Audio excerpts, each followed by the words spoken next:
GOP nominee, House Judiciary Chairman Jim Jordan, is gaining some momentum now. However, there could be as many as 10 or perhaps 20 Republican holdouts, which would, of course, jeopardize his chances. Right. He only can have 5, I think. Alexandria Hoff joins us live from Washington with the latest. Alexandria, could this be the last time we talk about this? I don't know about that. I mean, we saw 15 rounds last time, and it takes 4 or 5 Republicans to stand in the way of Jordan's speakership. He's hoping, though, that a floor vote today will prompt out holdouts to fall in line, since those ballots are not cast in secret. Yesterday, the Freedom Caucus co-founder from Ohio made major strides, inching him closer to the 217 votes needed for the speakership. Jordan had already won over several middle-of-the-road Republicans, and 4 additional House members changed their minds last night. Jordan thinks by this afternoon, more will follow suit. We need to get a speaker tomorrow. The American people deserve to have their Congress, their House of Representatives working. And we can't have that happen to get a speaker. So we need to do that. Plus, we need to be helping our dearest friend and colleague, our dearest friend and closest ally, Israel. We need to help them as well. Look, I felt good walking into the conference. I feel even better now. We got a few more people we want to talk to, listen to, and then we'll have a vote tomorrow. Well, many of the remaining holdouts say that they still intend to vote for Majority Leader Steve Scalise, who abruptly pulled out of the speaker's race when it was clear he couldn't come up with the 217. Others have said that they will vote to re-elect former House Speaker Kevin McCarthy. His sudden ousting 2 weeks ago caused a fracture, but he has faith in Congressman Jordan.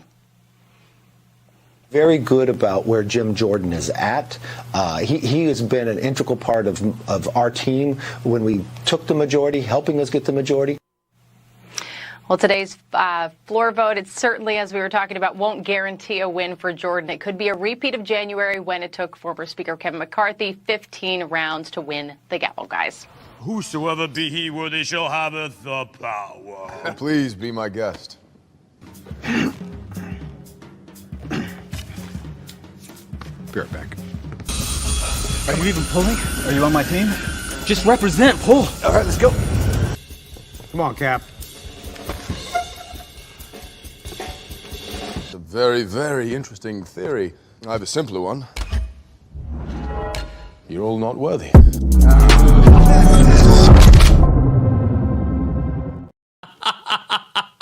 Come on! You are all not worthy! Shing! Come on, baby. It's your boy, Benny. What's up? Happy Tuesday morning, October 17th, 2023. The House shall vote for Jim Jordan, Speaker, today, live on our show. We will bring you the votes for Jim Jordan. They start at noon, and it's going to be a heck of a show today. Also, ladies and gentlemen, we shall be covering Joe Biden's tripping in Israel. He shall be going to Israel. Marjorie Taylor Greene will be joining the show in moments. Come on. And Tom Tiffany as well, who has introduced legislation to ban all people from terrorist countries from entering America. Thank you very much, Tom Tiffany. My name is Benny Johnson, and this is The Benny Show. Go gold. We're going to go gold. We're going to go gold today. This is our golden day. This is the moment that we finally defeat the Uniparty. Today is the day. Today is the day. It is a golden day for me, and that is why I encourage you to please consider diversifying with Allegiance Gold. Come on, you know I'm going to say it. Diversify with Allegiance Gold, all right? Joe Biden is destroying our currency, destroying our economy, destroying our stock market, destroying our banks. Everyone who's wise says that the housing collapse is going to be absolutely biblical. They're doing it by design. Don't be a sucker. This is a controlled demolition. Make sure that you're protected. Make sure that your investments are protected with my friends at Allegiance Gold. They can help you defend, back up, and protect your 401k or IRA with physical gold. I do it. Go to protectwithbenny.com today or call 844-66-BENNY to get up to $5,000 in free silver with a qualifying purchase. Don't wait. Protect your future now with Allegiance Gold. Protectwithbenny.com. Okay, baby, here we go. It's the day. Jim Jordan, today, the ascension. SPEAKER-MAGGEADON. The ascension of Jim Jordan to the speaker shall happen today. Now, where do we stand? Where do we stand? Let's put up the vote count. Where do we stand right now? So we got a couple of holdouts here. Jim Jordan can have 5 people vote against him on the House floor. He has 5 people vote against him. Now, why would you vote against Jim Jordan? This I do not understand. But here we are. Here's the list as of this morning. There are firm no's. There are 5. I believe that Jim Jordan can still become speaker with 5 firm no's. Leaning no, you have a couple of names. And then there are some undecided people who are, not saying anything. So that is effectively where we are now. Don Bacon is the one that I really don't like. Mr. Don Bacon. Do we have Don Bacon's district? Do we have some images of Don Bacon's, where Don Bacon's from? And how his district voted? Let's go. Don Bacon's the one I don't like. Don Bacon's from Nebraska. Check this guy out. So he represents Nebraska, and here he is. Look at the state of Nebraska. Look at how Donald Trump did in Nebraska. That's red like a sunburn on a ginger Irish person who's been out in the Florida Keys in a dinghy. Look at how red that state is. That's how red the state of Nebraska is. Now, as we covered yesterday, what you are seeing is a very painful truth for the Republican Party. That is that not all Republicans are Republicans. A lot of Republicans are Democrats. And this vote is actually exposing who those people are. A lot of Republicans are secret Democrats that go to Washington, D.C. They win states like Nebraska. Let's put that back up. They win states that look like that. They win states that are as red as the surface of Mercury on a summer's day. And then they go to D.C. and they realize that the old drain the swamp it's not true. D.C. is a lot more like a jacuzzi. It's not like a hot tub. And it's nice here. And I'm getting rich here. And all I need to do is what the Democrats tell me, because Democrats control Washington, control the ecosystem of Washington, D.C., and I'm just going to become a Democrat. And they go back home, and they get all the PAC money, and they get all the money, and they win their seats, and they go to D.C., and they become Democrats. Dan Bongino says this. Not all Republicans are Republicans, okay? So some Republicans are Democrats, but there are no Democrats who are Republicans. That doesn't exist. There's no such thing as that. Barack Obama actually made sure, when a couple of Democrats decided to vote against Obamacare, Barack Obama made sure that the last of what you would call a blue dog Democrat, who was like a free-thinking, vote for jobs and Christian Catholic concerns, the Democrats from the Rust Belt, Barack Obama made sure that those people were gone, exorcised from the party.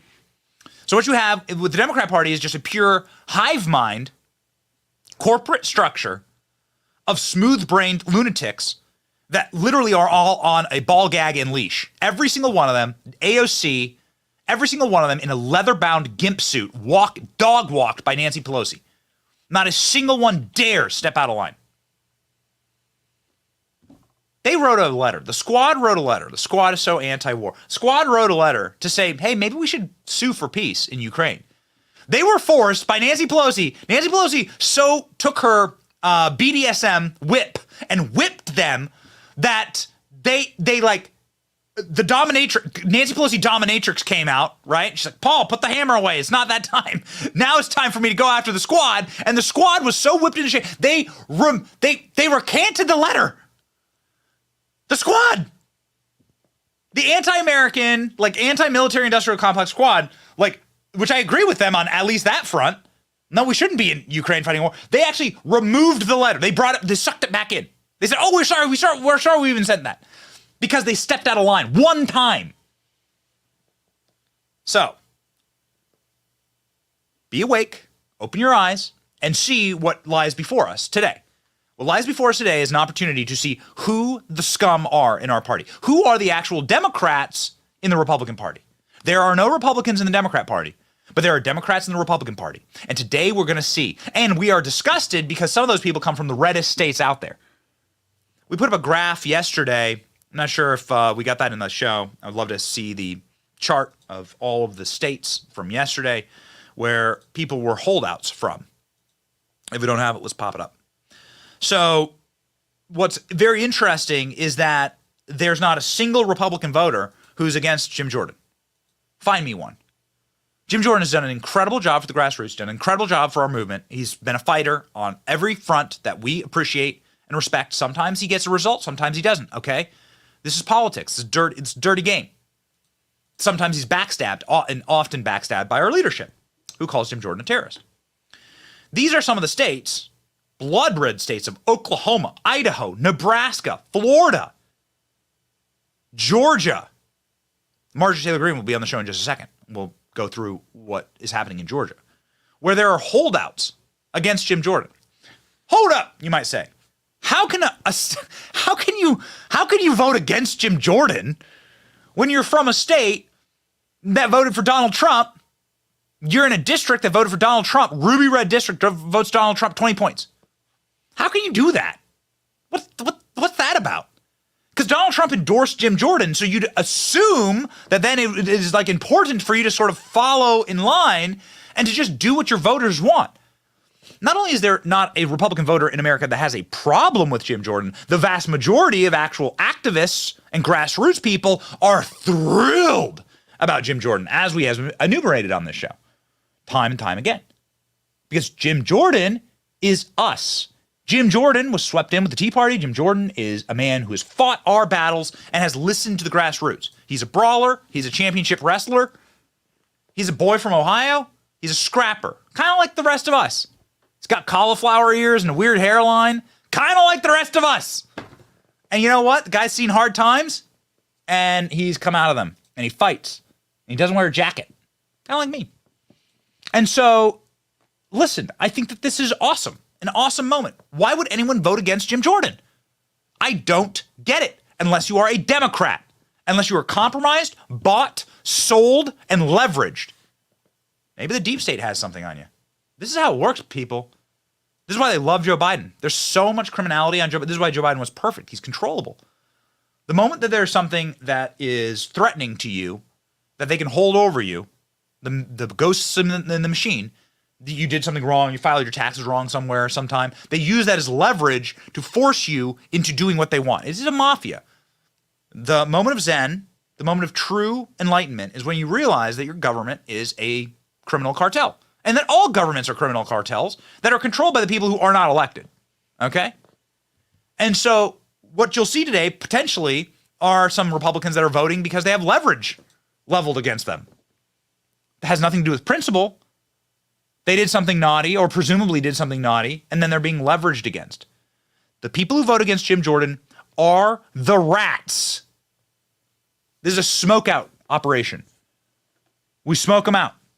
They are the rats. And apparently the phone lines have been melting through the floor. Apparently the phone lines are melting down inside of Congress. That the phones are actually hot inside of these offices for people calling in. You're doing your job. I'm doing my job. We're doing our job to finally deliver the death blow to the Uniparty in Washington, D.C. Because if there's one thing that Jim Jordan ain't, it's Uniparty. They hate him. They called Jim Jordan a terrorist. John Boehner called Jim Jordan a terrorist. Do you think if Jim Jordan was in charge in 2017 when Donald Trump took office, that we would have the America that we have today? Are you kidding me? Jim Jordan had the gavel in 2017. What we would have is a wall, a competent border policy, probably would have Donald Trump in the White House still. So yes, this is a deep and abiding move in the right direction. What does Jim Jordan have to say? Last night, Jim Jordan went and talked to the press. Something that he's very good at. Another reason why I like him is he's like a very confident. You've all seen him on he's a regular on Hannity. He's a regular on Fox. He's a regular on our show, which is another reason why we love Jim Jordan. How great is that? That Jim Jordan, I'm sorry, I'm not listen, we're going to go through the vote today. We're going to wait. They're going to start voting here in some 30 minutes. Marjorie Taylor Greene is going to join us in a few minutes. But this is why this is important. Listen, brigaders, I love you. We build all of this so that we can have a place where we communicate, laugh, cry, and it's interactive. And a lot of you have emailed with us. We do our best to we do this for you. This is such a valuable audience. We care so much about you. And here's Jim Jordan coming on the show, I don't know, half dozen times at least over the last year. Half dozen times at least. Him and Comer. They're coming on, but you wouldn't believe the list of people that are asking to come on this program. And you're going to be amazed. You're going to be amazed the number of people that we have lined up. People are ditching corporate media to come on programs like this. And one of the first people who gave us the time of day was Jim Jordan. He cares about you. We don't have any big corporate sponsorship, and we're not part of some massive network, right, of people who can donate, some big multinational corporation that can donate to his super PAC. Here's $1 million, Jim. No, we are grassroots. And I appreciate the super chats. I see the super chats rolling in. Thank you. Like, we're grassroots. We're supported by you. And Jim Jordan was on this program, and when he's on this program, man, he goes for like 30 minutes. Like, to make sure that you are informed, and he answers all the tough questions, and we're blocking and blocking. It's awesome. And so we deeply appreciate, Jim for that reason. Deeply appreciate it. It's really cool. And one final personal story about Jim Jordan. I come from Iowa. That's my home state, and we love wrestling in Iowa. The Hawkeyes, the wrestling team, the University of Iowa wrestling team, was outside of D.C., wrestling Maryland. And I'm sitting there with my dad, and in comes a guy with a hoodie on, with a thing of popcorn, sitting by himself to watch collegiate wrestling, because just for the love of the game, is Jim Jordan. I don't know if there's any wrestling fans in the audience, but sure as I'm sitting here, Jim Jordan, a bench down, was there by himself, right? His family's in Ohio, and he's there to watch college wrestling, eat popcorn, and enjoy the fight, enjoy the grapple. Enjoy the combat. This is what the guy does in his free time, right? He wasn't there as an honored guest. He didn't ask to be recognized. No, he was a very powerful man in Congress. He didn't have he didn't have the announcer, and here's Jim Jordan's with us. Nothing. He went up to College Park, Maryland, for the love of the game, sit by himself, and to watch the combat. Jim Jordan's a fighter. Very cool to see. It's really neat to see this moment. And this is a moment where we are taking back what's ours. Because that's what this is all about. This party is ours. It doesn't exist without us. Oh, the donors are so important. We should listen to the donors. Donors mean nothing. One vote, one man. That's the way it should be. Ladies and gentlemen, one vote, one woman. That's the way it should be. And we are more powerful than all of them combined. The party doesn't exist without us. And so it's really wonderful that we finally have a seat at the table. We finally have a voice. What does that voice say last night? Here's Jim Jordan saying, feels good, man. Mr. Jordan, how many votes are you willing to go through tomorrow? Are you going to just keep going? We need to get a speaker tomorrow. The American people deserve to have their Congress, their House of Representatives working. And we can't have that happen to get a speaker, so we need to do that. Plus, we need to be helping our dearest friend and colleague, our dearest friend and closest ally, Israel. We need to help them as well. Keep going over and over again. Tomorrow you expect multiple roll call votes? Well, look, I felt good walking into the conference. I feel even better now. We got a few more people we want to talk to, listen to, and then we'll have a vote tomorrow. Israel, would you be opposed to putting Ukraine with Israel? Okay, there he goes. The man who cares about you, the man who cares about this audience, Jim Jordan. Kevin McCarthy is saying that, yes, he is confident that there will be a Jim Jordan speakership. He tweeted that first thing this morning. Says Jim Jordan will become Speaker of the House today. Kevin McCarthy, last night, making the same declaration. Good morning, McCarthy. Can Jordan do it on the floor tomorrow? Yes. All right, baby. Matt Gaetz is saying we're down to single digits standing against Jim Jordan. Now, here's what's going to happen. If it's a lot easier if 40 people vote against Jim Jordan, right? And there's just this block of 40 people that are like, we won't do it. We're compromised. The CIA has naughty photos of us in Las Vegas. It's a lot harder if it's you, random person. Throw up that list again. It's a lot harder if it's you, random guy, Don Crispy Bacon, the pig with no legs. It's a lot harder if it's just you standing there in the gap, and it's you against Jim Jordan. Okay, so it's much more difficult. Let's get that list back up. I want people to see, and if you're watching right now, I need you to know that if these are one of your members of Congress, you have got to say, I'm never voting for you again if you vote against the will of the people. Don Bacon, Mike Lauer, Mike Kelly, Carlos Jimenez, Mario Daz Ballart. There you go. Where are those? ALX, let's go, baby. Give me the phone number to call. 202-225-3121. There is a phone number. This is the registry in Congress where you can call and you can reach there. You can be directed to their offices and you can go, baby. Now's the time. Now's the time. Matt Gaetz is saying, call this number. There's the number. Matt Gaetz is saying, yo, we are down to single digits against Jim Jordan. Now, that's very important because from a leverage perspective, you don't want to be the one person that denied Jim Jordan the speakership because every Republican in the country wants Jim Jordan as speaker. Most Republicans in the country are thrilled at Jim Jordan being speaker and will like it more than McCarthy being speaker. So this is a very good thing. Here's Matt from last night.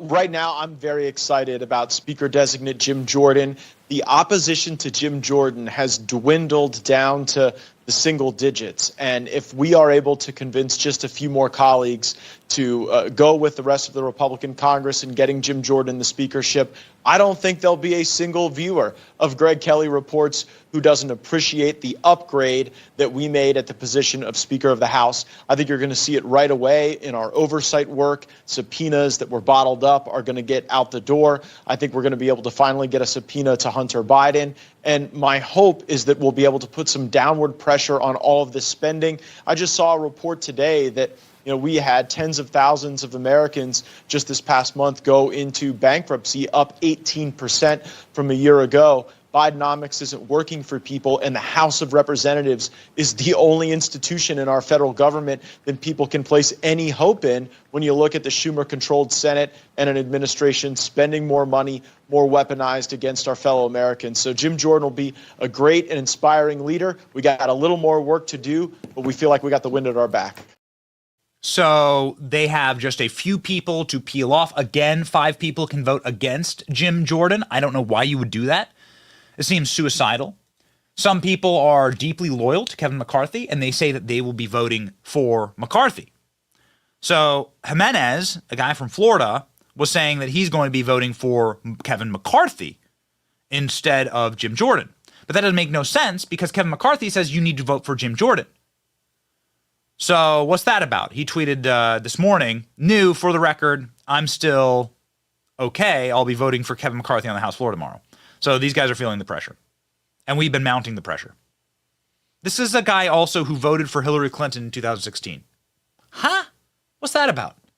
Well, this is a problem for me to clean up. This is a guy in my backyard. This guy's from Florida. What's going on with this guy? I'll donate to his primary opponent right now. Florida 28. Dude, you voted for Hillary Clinton in 2016, but you're a Republican? Man, again, there are Republicans who are Democrats. There are no Democrats who are Republicans. That's how the system works. That's how the all of Washington, D.C. works. When you get to Washington, D.C., you realize you are utterly trapped inside of a kingdom that is run not just by the Democrat establishment, corporate establishment, and corporate party, but by the radical elements of it. Down the street from me worked a fundraiser for the RNC. This fundraiser from the RNC was from the Deep South, and they giggled one time when they were over at my house socially, saying that they always lie to people and say that they're Democrats inside of Washington, D.C. These are people that work inside the RNC. They giggle and say that they're Democrats because they don't want the stigma of being a Republican in D.C. Listen, man, your environment, nature versus nurture, the nurturing of your environment, right? That can really have a profound effect on you. Where you grow up, how you grow up, culture, man. And so the culture of DC is rot and corruption, statism. And so it was really good when we saw Mike Rogers, who was the big domino to fall yesterday, finally say, yeah, he's going to support Jim Jordan. Mike Rogers is the guy who has Lego hair. He's in charge of the Armed Services Committee. And he's a person who is obviously owned and operated by the warmongering neocon cartel, right? His All of his campaign staff go off to lobby for Ukraine and go launder money, right? So if Jim Jordan stands against that, as we all do as voters, well, then Mike Rogers isn't going to vote against his own corrupt interests, right? And getting rich off of the death of people around the world because America's main export is violence. And so it was really good that Mike Rogers flipped yesterday. That is a really, really strong sign. None of these people that are standing against Jordan have any strength. They are not strong. They could not withstand or message their way out of this. Here's the news from yesterday. Wind at their back. He did make progress, as you say, over the weekend. Today he picked up Mike Rogers, the chairman of the Armed Services Committee from Alabama. That's kind of seismic here because Mike Rogers adamantly opposed Jim Jordan on Friday, and he flipped his script. He's for him today. Now, that could influence other defense hawks to come along and support Jim Jordan. Jim Jordan put out a letter today. He called for unity among Republicans. He wrote, quote, "The country cannot afford us attacking each other," Brett. Isn't that nice? Now, somebody who had an excellent and very prescient tweet this morning, Marjorie Taylor Greene, friend of the show and one of our all-time favorites. Marjorie Taylor Greene said, "It's important that we understand what we are uniting around." She's been backing Jim Jordan from the get. I think she probably would have voted for Jim Jordan in January. Marjorie Taylor Greene joins the program now to tell us what are Republicans uniting around.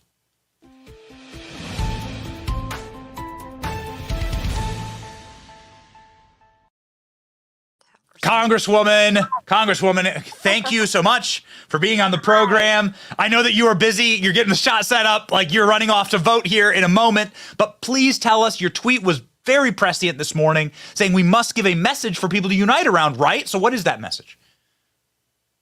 Uh-oh. Ladies and gentlemen, we will let Marjorie get set. It looks like we lost the feed here. That's okay. Marjorie Taylor Greene is getting set. You even that's the tease we call it in the industry. That's a tease when you sit here for a second. Our production team is getting Marjorie back in a moment. Before we jump back to the Congresswoman, as we get this technical difficulty solved, we will remind you that it could be far, far worse. There are members of Congress that are saying, maybe instead of Jim Jordan, perhaps instead of Jim Jordan, we should bring back George W. Bush as Speaker. Oh, yes. Oh, yeah. Democrats are saying, hey, how about we elect Bush, George Bush, as Speaker of the House? Check this out. Would be an improvement over where we are now. I could see President George W. Bush serving as Speaker of the House. He could come back and, and obviously I'm not a real fan of how the Iraq War went, but I would think that any reasonable Republican would be somebody that Democrats could work with if it was part of a system where you didn't have. All right, here we go. Marjorie, you are on live with us. Sorry for the sorry. technical. Oh, no, it's technical difficulties. I'm sorry about that, Benny. And you're right. I would have loved to vote for Jim Jordan in January, but he wasn't running back then and told us all he didn't want to do it. Yep. But thankfully, he stepped up, and I'm so excited to support him today. But I'm also glad, before I came in, I heard you talking about foreign wars and all of this money that's been going to Ukraine. And this is one of my red lines. We cannot continue to fund the war in Ukraine. It has to stop. We have to fight against the weaponized government. I was in the D.C. federal courtroom yesterday where the Judge Chutkan, handed down the gag order on President Trump, which is absolutely election interference. And it is a complete violation of his First Amendment free speech rights. We have to fight against that. I want to pass my bill to stop transgender surgeries on kids. I'm hoping that a speaker, Jim Jordan, will help me do that. And there's so much more we need to do. But I'm excited. We're voting literally 12 o'clock here pretty soon. So we'll see how it works out, and hopefully we can knock this out maybe in one round. Maybe we go to 15. I don't know what's going to happen. So we had a clip there of a Democrat, Brad Sherman, saying, hey, maybe George W. Bush should be the guy. What does that tell you about George W. Bush, by the way? Like, it tells you that he was a Democrat. We've been, earlier in the show, we've been like talking through, like, there are no Democrats that are Republicans, but there are a lot of Republicans who are actually secret Democrats, right? Absolutely. And George W. Bush. That party. They want the Uniparty. Yes. This is still a fight. There's a fight between the old guard and basically the New America First movement that's taking over the Republican Party. And what you heard right there is a Democrat calling for George Bush to come back because the Democrats love that Republican Party. That was the Republican Party that helped the Democrats get everything done. But that's the end. That is the old Republican Party that we are doing everything we can to wipe out and get rid of. And Benny, you're so smart. You talk about this stuff every single day on your show. This is why your audience loves you, is because we have to transform the Republican Party to be the party for America and the American people. How is this vote going to go? Give me your handicapping here. Well, we still, from what I've heard, there's still some holdouts. So I don't see it happening on the first round. If it does, I'd be thrilled.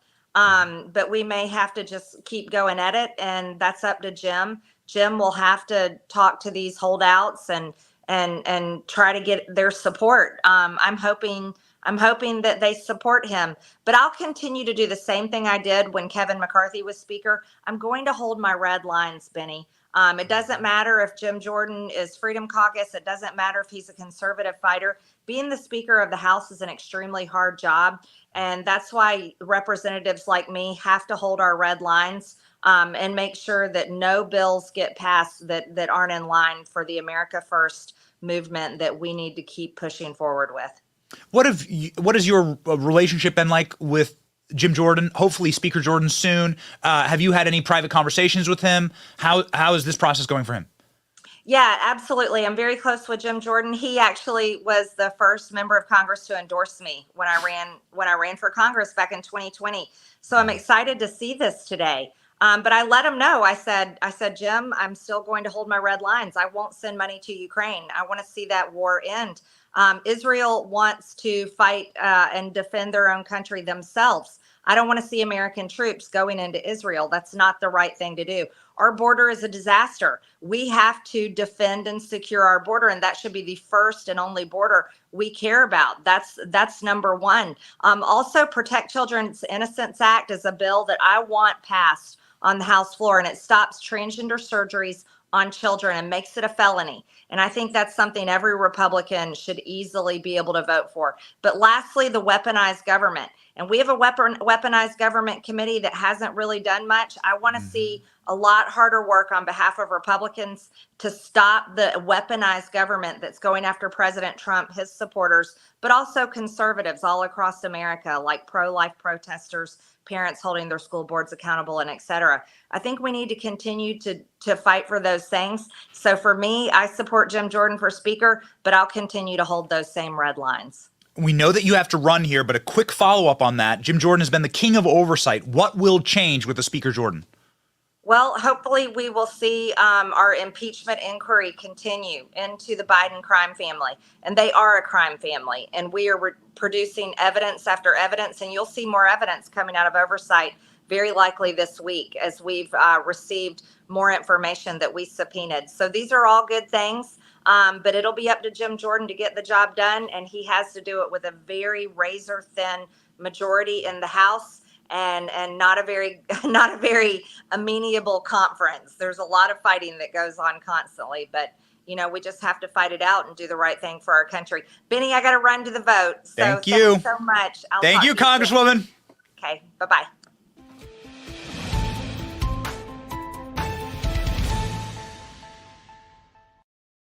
Ladies and gentlemen, we are joined now by Congressman Tom Tiffany, who has some breaking news for us and also some very important legislation that he is sponsoring as it pertains to Israel and Gaza. Tom Tiffany, Congressman, welcome to the program.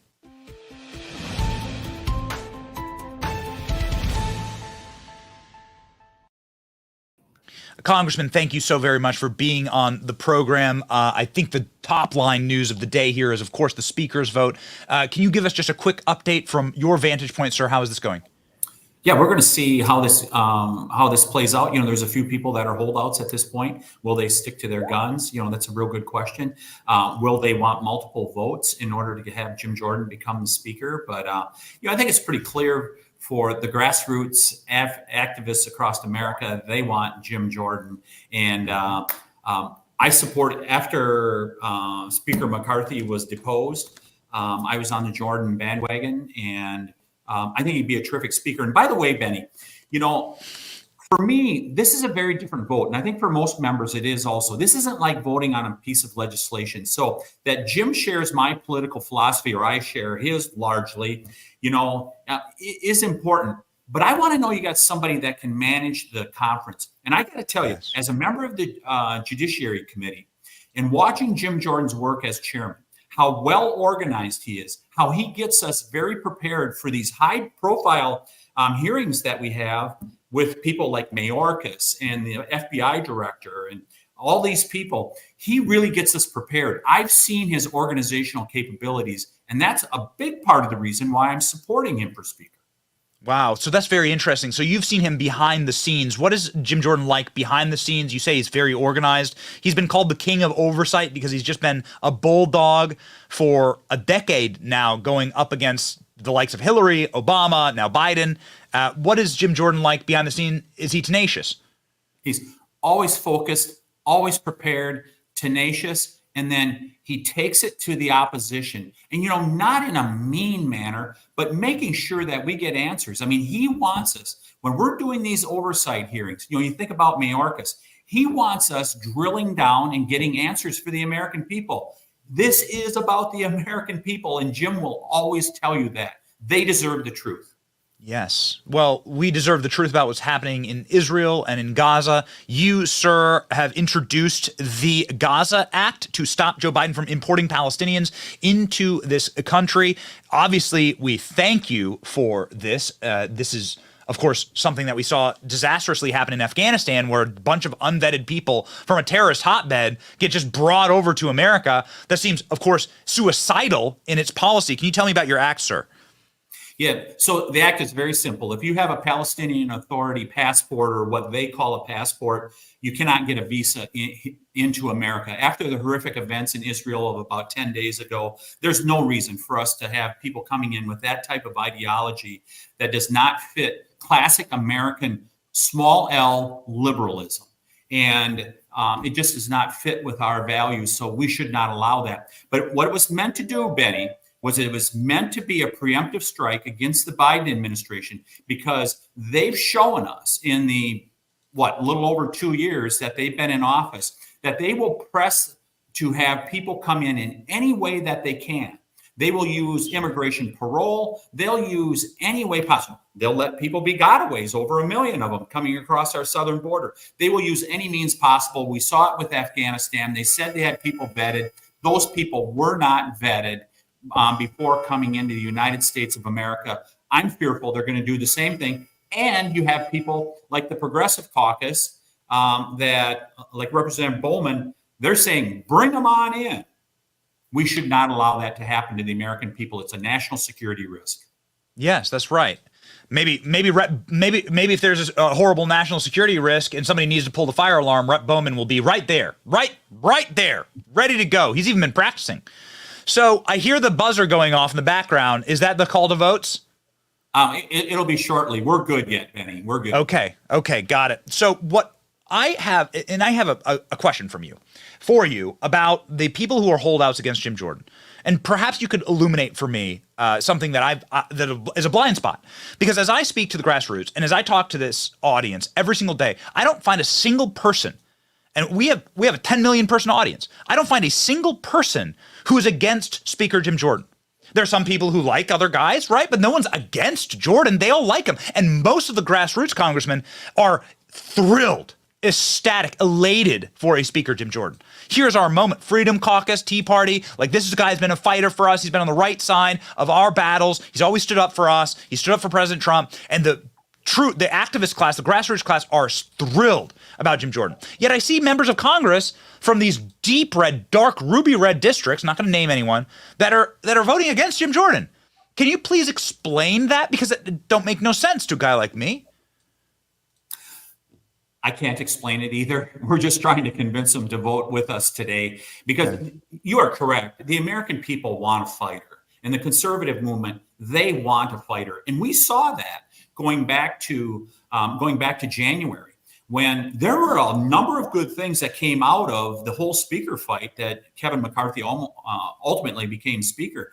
I mean, when you have bills no longer becoming a Christmas tree, you get at least 72 hours to be able to review a bill. And we had a lot of members, good, strong conservative members that were put on key committees. There were significant gains made there. And that's what we're ultimately focused on. We got to keep advancing the ball down the field. And I think a Jim Jordan speakership helps make that happen. And that's what the American people want also. They know we have to have a fighter because they know whether it's inflation, energy, the border, crime, our country is going in the wrong direction. And more people are recognizing that Barack Obama's commitment to America, or his promise to America that he was going to transform it, we're seeing it happen before us. And they don't like it, they don't want it, and they know that there are powerful interests that are trying to stop those of us that want to get back to limited government reforms here in the United States of America. There's powerful interests trying to stop that, and they want us to fight for them. Yes. Yes. Everyone goes to Washington, D.C. and then utterly forgets their voters. You haven't. You're from Wisconsin, and I don't mean to ask you a gotcha question here, but as a wrestling fan, is it that Jim Jordan brought national championships to the Wisconsin Badgers wrestling team that you, sir, support him? I've done my research here. You can tell me, is this your bias? Oh, Benny, you caught me. Jim Jordan's a great UW grad. And by the way, one of his sons went on to wrestle intercollegiately up at UW-Madison also. The reason I support Jim Jordan is he is the man. It's his time to be the Speaker of the House of Representatives, to take back America, to take back the America that was established at our founding over 200 years ago. He gets it. We need Jim Jordan as our speaker. He's been a fighter. He's been on the right side of every fight for us. And so now it's wonderful to see people lining up behind him and fighting for him. Thank you so much, Congressman, for being one of those people. Godspeed in your vote today. Thank you so much, Benny.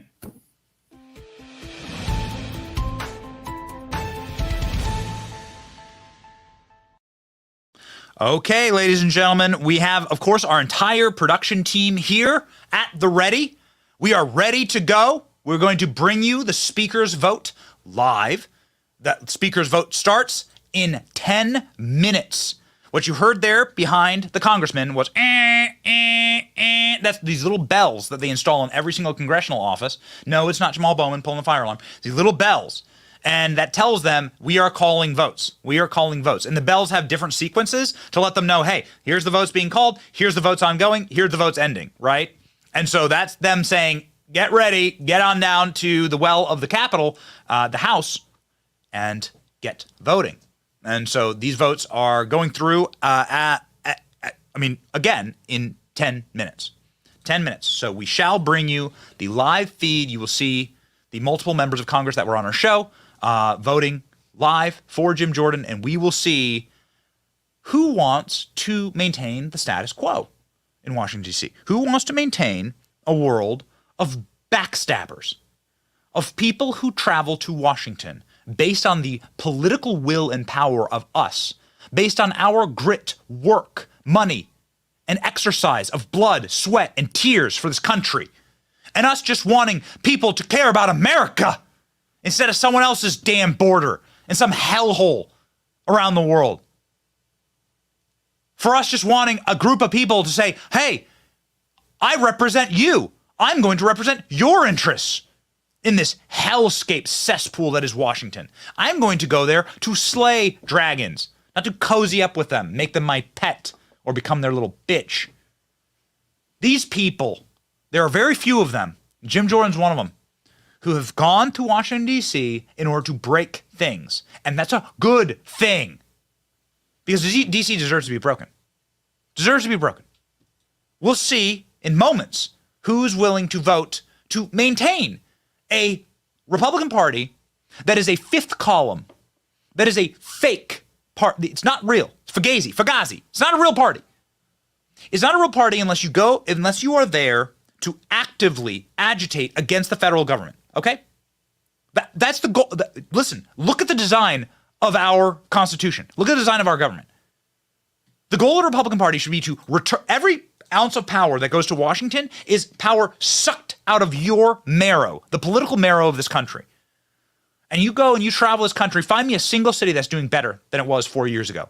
There's not a single place in this country that is doing better under Joe Biden.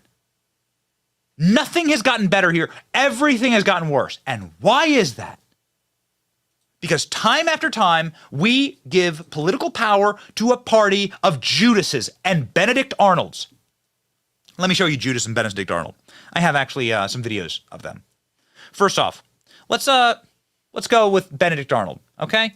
The guy who was supposed to be fighting on our side, the guy that maybe some of us even voted for him to be vice president at a certain point. I know that I voted for Mitt Romney's ticket in 2012.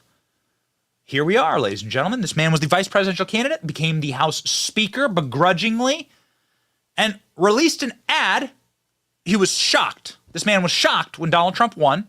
He was against Donald Trump when Donald Trump was running, didn't do anything to help him. Donald Trump wins, and then this man sees an opportunity to seize more power by lying to you so that you send him donations. We have the lie. We've captured it on tape. Here's Paul Ryan promising you that he'll build you the wall.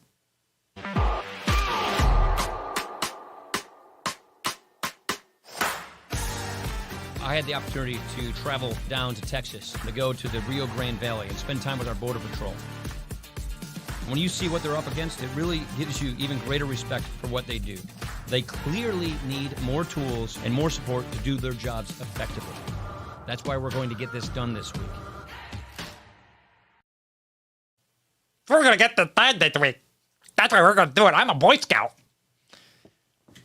I'm really excited. I cannot wait to go make these huge corporate checks to sell out the voters of my party and to lie to them.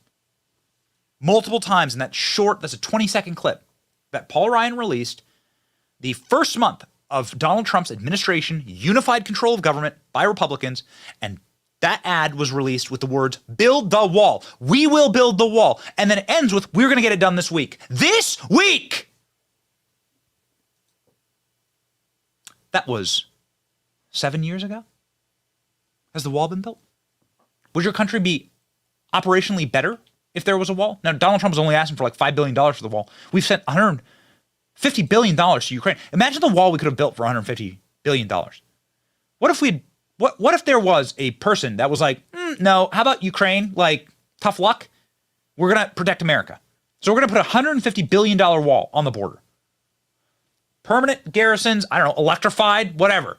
Imagine the kind of wall you could have built for the money that we've spent to Ukraine to literally be shoved directly into some tracksuit wearing, greasy, sleazy Eastern European scum oligarch payoff for Joe Biden, for them not releasing the Joe Biden tapes. Yep, that's what's going on.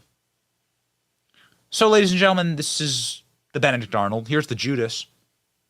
The Judas is, of course, John Boehner. John Boehner is a man who was ushered into power, not by anything he did, of course, but by the Tea Party and by a grassroots movement of us who are the actual power in this country. And we got together and we said, no, screw this. Like, what is universal health care? What is Obamacare? You had to pass it before, you had to pass it to see what's inside of it. So we said, screw you. And we're going to send you there to stop Barack Obama. And then what happened? Well, John Boehner, even though we gave him all the power to stop Barack Obama, decided to instead do this to us. Listen, can we get together? Now that is a great move. Yeah, it's good for me. It's good for me.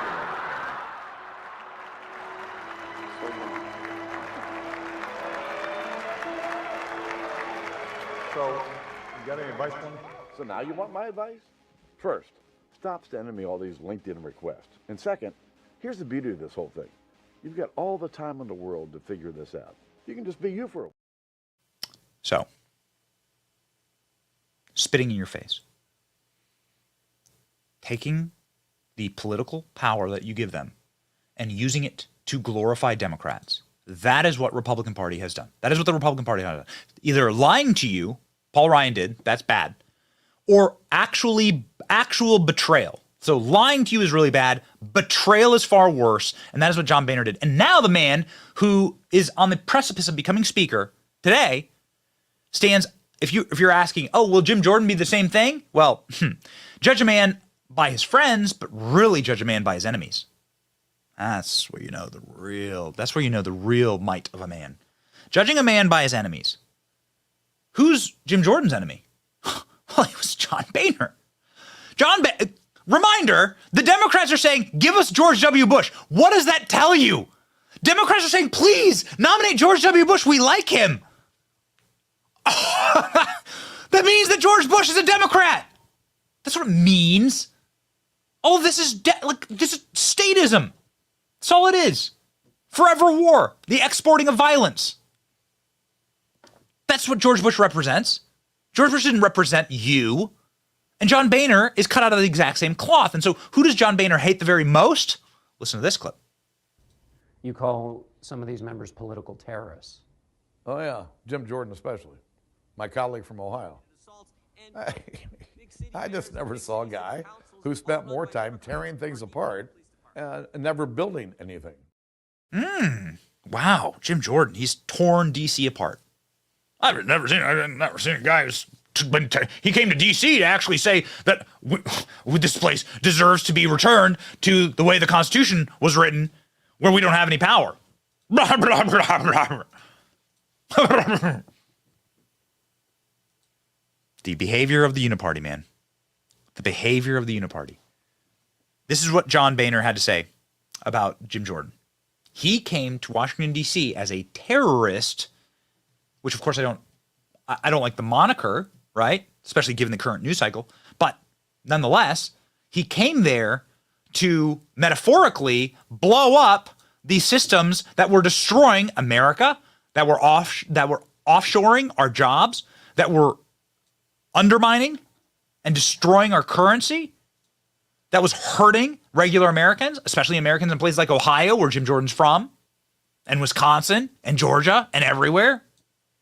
Jim Jordan came to destroy those things, to return power back to the people. Power's like energy. It's thermodynamics. It can't be destroyed, can't be created, can't be destroyed. So where's the power going to go? The power's either going to go to Washington or it's going to go to you. Or I guess it's going to go to the World Economic Forum, some globalist governing body. So where's the power going to go? The founders understood it, man. The founders understood it. Jim Jordan had a response to John Boehner, calling him a terrorist. We have gone into the archives. Our great producer ALX, who may or may not join us depending on how long these votes go, has an awesome response. Jim Jordan responding on CNN way back in the day. Where is this clip from? 2015, to being called a terrorist by John Boehner. Ladies and gentlemen, here's Jim Jordan on CNN responding to John Boehner back in the day. Same guy. He's the same guy. He doesn't change. Classic wrestler for you. Go. And I understand that you obviously feel very passionately about this, but this is also about passion and principle versus governing. And it just, from people looking in from the outside, and even more importantly, your fellow Republican colleagues think that you are more interested in chaos and sticking to principle than your responsibility of governing. We're most interested in adhering to the principles that are consistent with the Constitution. We're most interested in doing what the voters elected us to do in November. You don't think this was a big issue in the election last November? Of course it was. This was taking on the president's unconstitutional executive amnesty actions was a huge issue in the election, and the voters spoke overwhelmingly. And all we're asking now for Harry Reid to do, all we're asking for him to do, is follow the process. Have you been in any conversations about trying to get rid of House Speaker John Boehner? No, that's not the point. Have you? No, of course yes not. Or no? No, that's not the point. The point is to do what we told the voters we were going to do, and to do it in a way that's consistent with the United States Constitution, consistent with fundamental fairness, and consistent with the only court to rule on this. The only court to rule. Do it in a way that's consistent with the federal judge's decision. If the House Speaker ends up...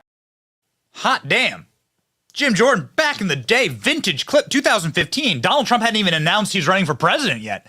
And Jim Jordan's like, there is an illegal executive amnesty action that's being taken by this administration to import people that have no connection to this place into America and to grant them citizenship, and that's illegal, and I'm going to stop it. He was doing this at the very end because this is, of course, always the action. This is the action that they're going to take. Trust me, this is already in the cards. Joe Biden is going to then take the 20 million illegals that have criminal migrants that have rushed into this country, and last day he's just going to say, you're all citizens. Trust me, that's the goal. And then it will forever fundamentally change the fabric of this nation, change the voting blocks of this nation, change the welfare structure of this nation. We already spend every cent that the government takes in, we spend on entitlements, every single penny. Everything else is borrowed. Our military, it's all borrowed. Nothing is real. It's all fugazi. It's all fugazi. All of it's fake. The only way out is more taxation, severe taxation, neck-breaking taxation, destroys capitalism taxation. So this is what we are facing right now. This is the playbook for Obama. This is the Obama playbook. Crush and destroy America through demographics. And they're on tape talking about it. They say it. The Castro brothers, hey, we can't wait to turn Texas purple. That will happen demographically. Like, this is the plan. And this was what Jim Jordan was fighting about in 2015. Let's go ahead and hear some more vintage Jim Jordan. It's good to listen to old clips of people talking because it shows you whether someone has remained consistent in their beliefs, whether they actually believe what they say, or whether they're acting. And there are plenty of ways to play controverting clips and show how quickly these people can turn on a dime about what they care about. Jim Jordan does not turn. Jim Jordan isn't one for turning. Jim Jordan is a man who has conviction, who believes what he says, and who fights for what he believes.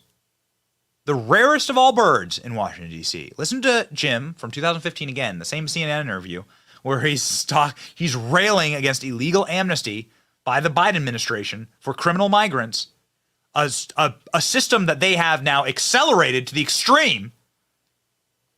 Jordan, on fire. One last question. Do you want the House Republican leadership to succeed or not?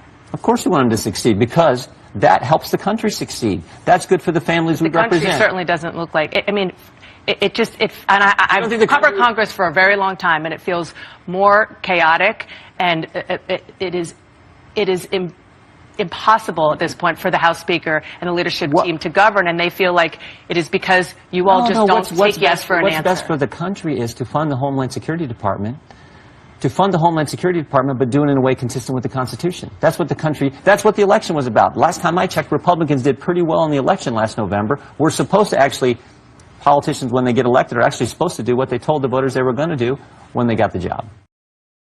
Ladies and gentlemen, we have word that they are now starting the prayer on C-SPAN. We will have that feed up for you here momentarily, and that they are opening up Congress for the Speaker's vote. So, ladies and gentlemen, we're here. It's game time. We said we would be ready to go, and here we are. I've been wanting, personally, Jim Jordan for a very long time. Of course, you know that. Some of my favorite allies in Congress, and people that we speak with all the time in Congress that help our show, that do a lot of help for us behind the scenes. How are we always 2 weeks, 2 months, 2 years ahead of what's about to happen? How is that? How is it that what you hear on this program is going to come true 2 months from now? Because we work our sources. Because we work our sources, and these members of Congress are very, very close with us. They care about the brigade. They care about you, and they want you to stay informed. And so the people that I respect in Congress, the people who work with me to make sure that you're informed, that I'm communicating correctly what's about to happen. Sometimes it's good news, sometimes it's bad. Those people want Jim Jordan. The people who I respect in Congress want Jim Jordan. They've been pretty vocal about it. Some of them come on this show to say it. Some of them say it privately. They've been very, very vocal about it. Jim Jordan has been a friend of this show, ladies and gentlemen. It looks like we are. Looks like they are doing the Pledge of Allegiance now. It has no shock that most Democrats are not there for the Pledge of Allegiance. Of course, the Pledge of Allegiance, perhaps maybe to Ukraine. Every Democrat would show up. Rashida Tlaib has a Palestinian flag outside of her office.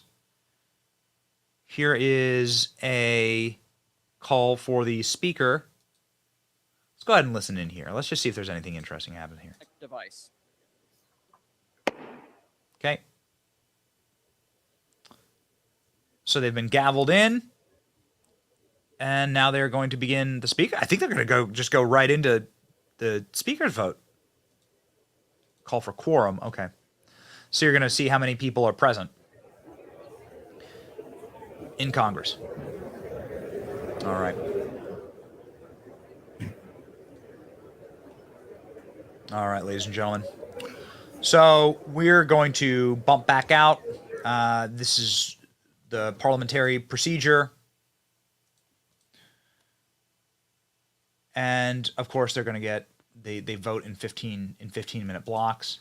And some super depressed guy from C-SPAN who is sitting there on his mother's flip phone, I guess, is going to do some report from inside of the Capitol.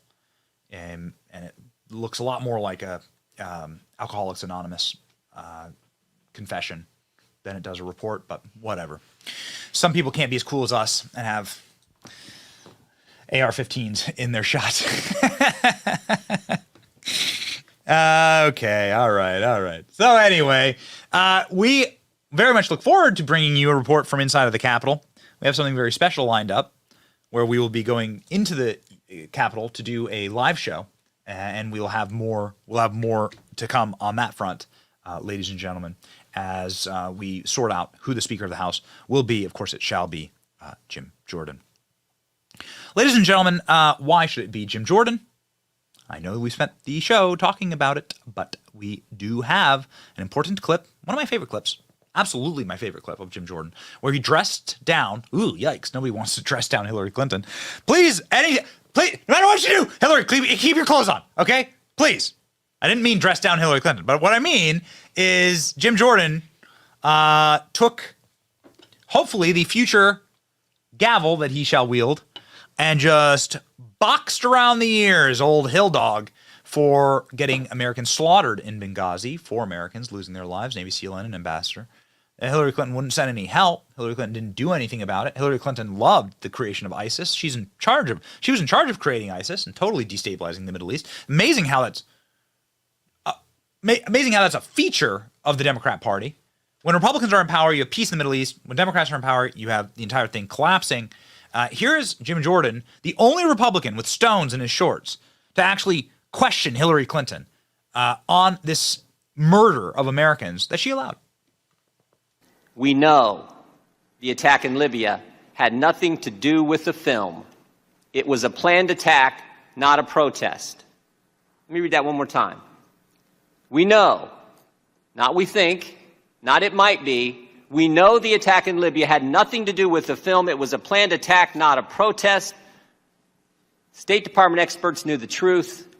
You knew the truth. But that's not what the American people got. And again, the American people want to know why. Why didn't you tell the American people exactly what you told the Egyptian Prime Minister? Well, I think if you look at the statement that I made, I clearly said that it was an attack, and I also said that there were some who tried to justify it on the basis of the video, Congressman. And I think but real quick, calling it an attack is like saying the sky's blue. Of course, it was an attack. Well, we want to know the truth. The statement you sent out was a statement on Benghazi, and you say vicious behavior as a response to inflammatory material on the internet. If that's not pointing as the motive of being a video, I don't know what is. And that's certainly how the American people saw it. See this? That's the meme, right? That's the meme of Hillary Clinton. That's what was turned into the meme. That was because of Jim Jordan. Because of Jim Jordan being like, wait a second, you remember Benghazi? You remember these, what universe were we living in? What a great world we have today. I mean, there are a lot of reasons to be black-pilled, but man, I'm white-pilled. Red-pilled, white-pilled. I believe that we are living in an incredible timeline. Would they have ever been able to get away with saying that somebody made like some rinker-dink VHS video of Muhammad doing something? They tried to blame it on some guy, some guy in California making some home video about the creation story or something featuring Muhammad. I don't even remember. They arrested the guy. And saying that that's why Benghazi happened. The Benghazi happened because some guy made a video in California in his basement with a VHS camcorder. That's what they tried to do. Jim Jordan sniffed it out, called them out, even when it was very unpopular, and destroyed them. But like today, we would have the capacity to actually destroy them even further because we have now collective understanding of in real time intel created on shows like this, on X, on social media. We're able to collaborate and to put together the pieces like as individuals and not wait for people like Hillary Clinton to lie to us or to come up with some some excuse for their failures. It's a wonderful thing. Back then, a lot of people bought that lie because we didn't actually have the mechanisms for questioning these official narratives. Your government does lie to you. Your government is a criminal cartel that is organized against you. And they keep you in line based on the threat of violence. That is the current machinations of not just the American government, but every government in the world. And the people who are in charge of these governments are puppets. They are not actually real. They all have paymasters, every single one of them. And it's good. It's good. It's just good to have open eyes and open minds about these things. It's very important. The way that we are able to create a system where we are able to share actual intelligence with each other, share what's going on around us, is to stay connected. Ladies and gentlemen, that is why I use Patriot Mobile. Patriot Mobile is the only Christian conservative wireless provider, and they are the best in the country. I personally use them, and I encourage you to do so also. They're dependable nationwide coverage on all three major networks, and they keep us connected in some very strange circumstances. Top of Trump Tower or in the middle of the Arizona desert in one of the most remote places in the country. And one of the hottest. Holy smokes. What was the temperature, Royce? 118 was the temperature in our car when we got back to our car. 118. Now, maybe you're from a hot part of the world. I'd never seen a temperature read that hot. We went to Yuma. Our phone worked awesome. That's because we use Patriot Mobile. Go to patriotmobile.com today/Benny or call 972-PATRIOT. Get free activation today when you use the offer code Benny. patriotmobile.com/Benny. So we are, again, witnessing our quorum vote. This is the vote to see how many members of Congress are actually physically present to vote, right? And so you got to be physically present to vote.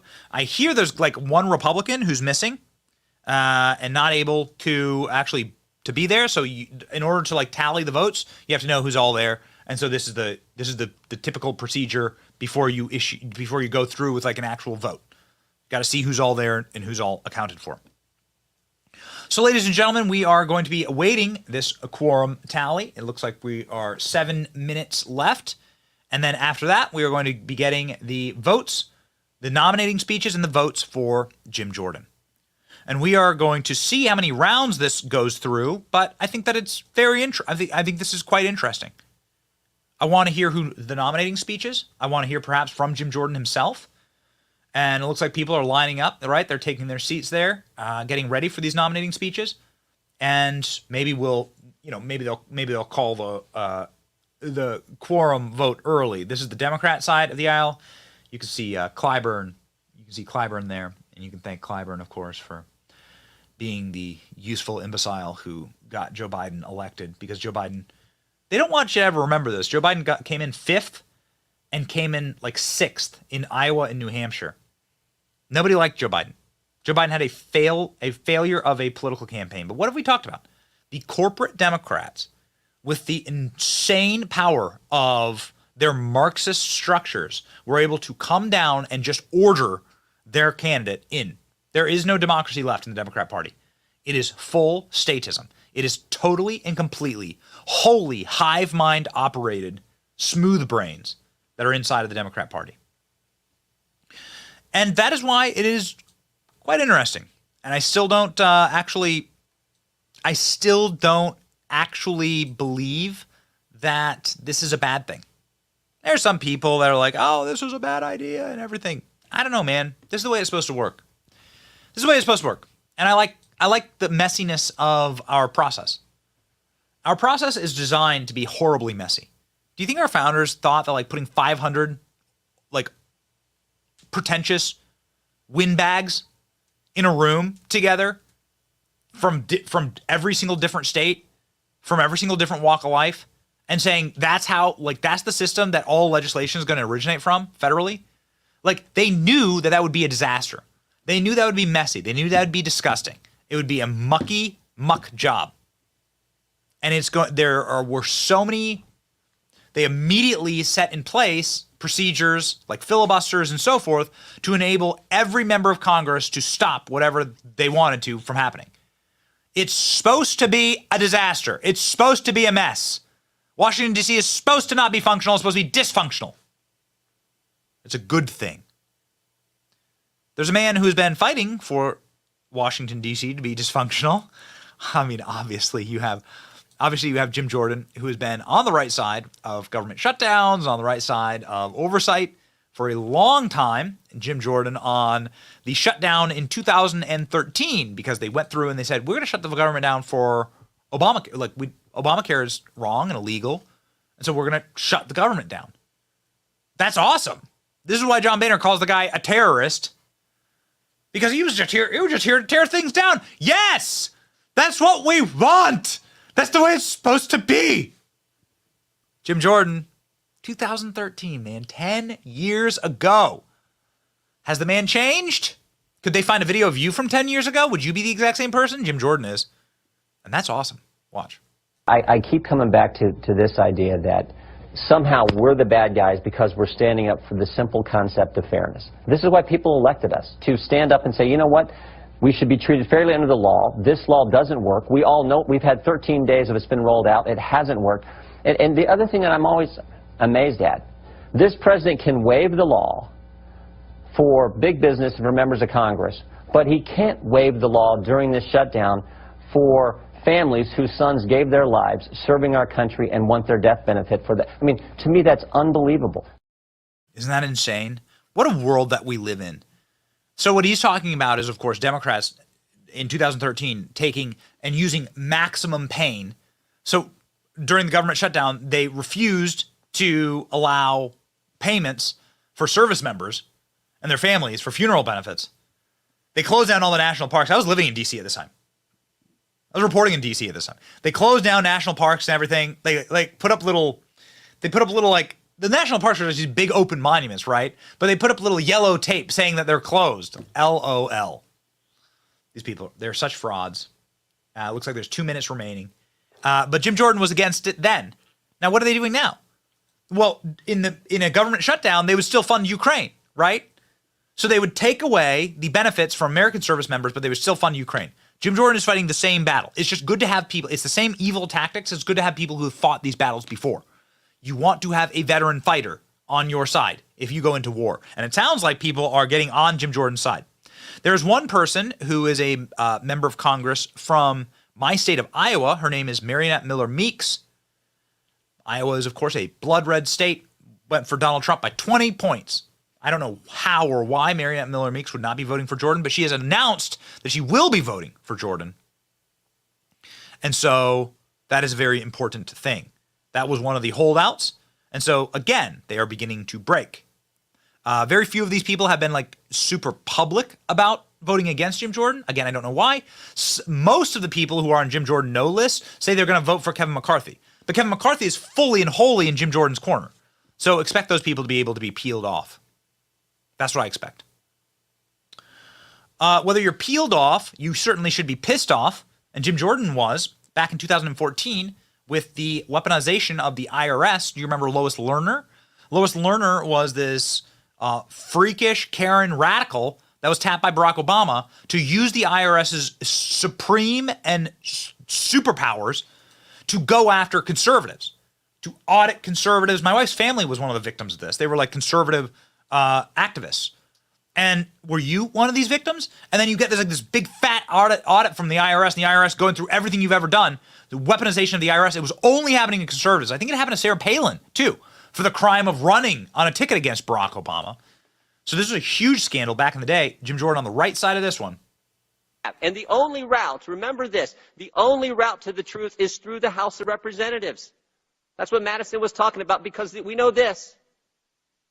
The investigation of the Justice Department is a complete joke. The FBI, on January 13th this year, the FBI leaks to the Wall Street Journal, no one's going to be referred for prosecution. The president on Super Bowl Sunday said there's no corruption, not even a smidgen. The person heading the investigation, Barbara Bosserman, gave $6,750 to the president's campaign, a Democrat National Committee, a max-out contributor to the president's campaign.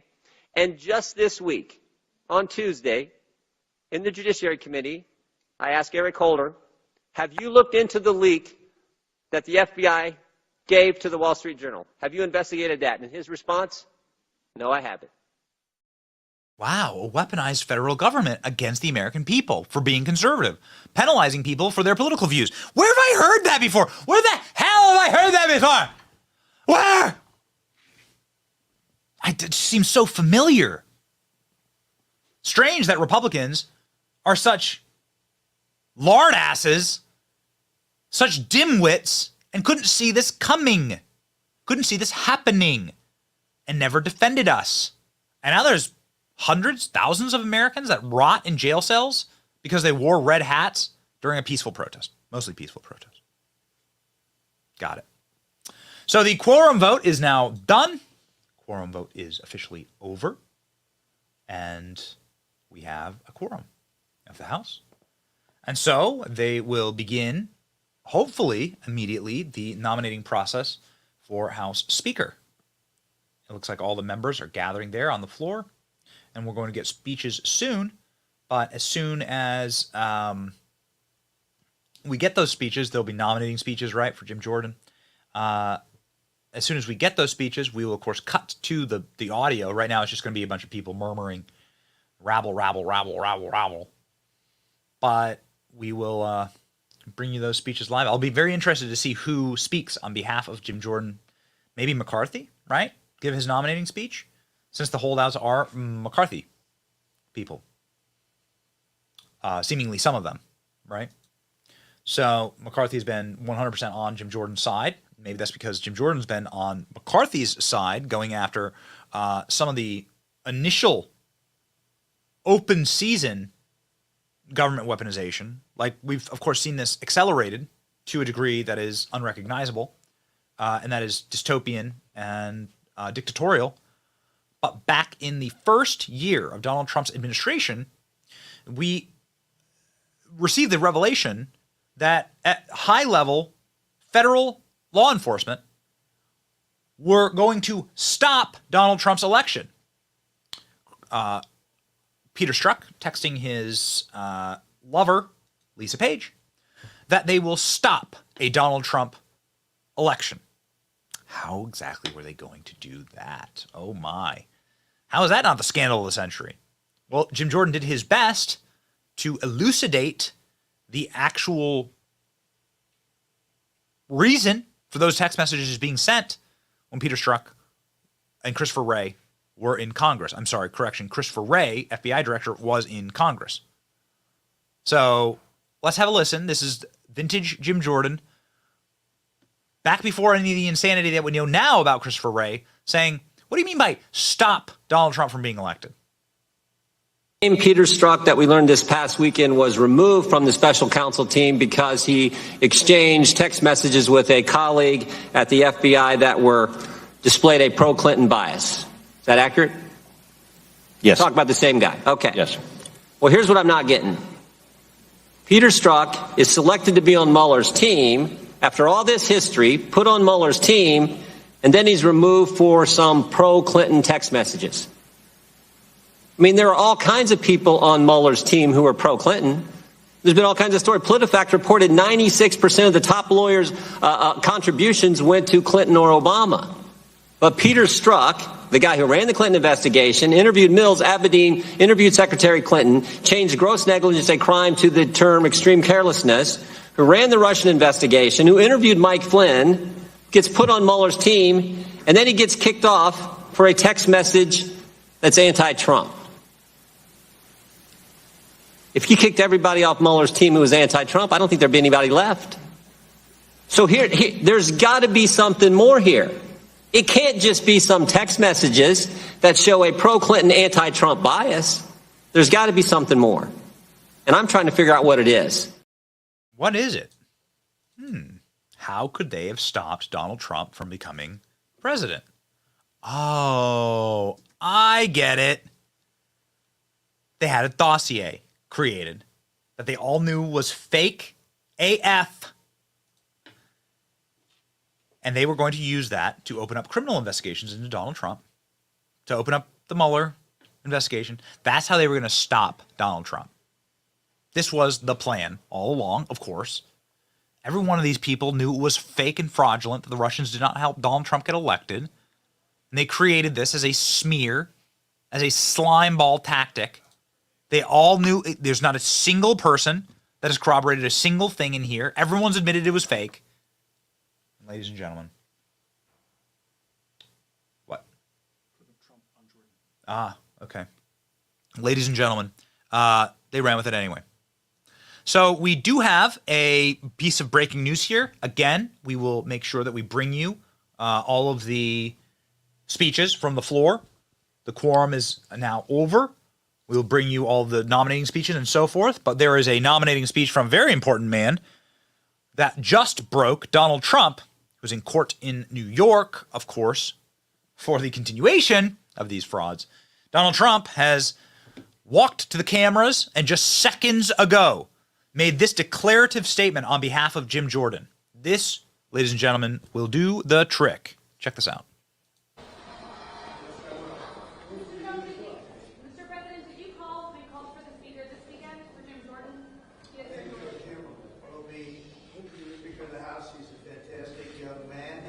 Young still, and he's very strong,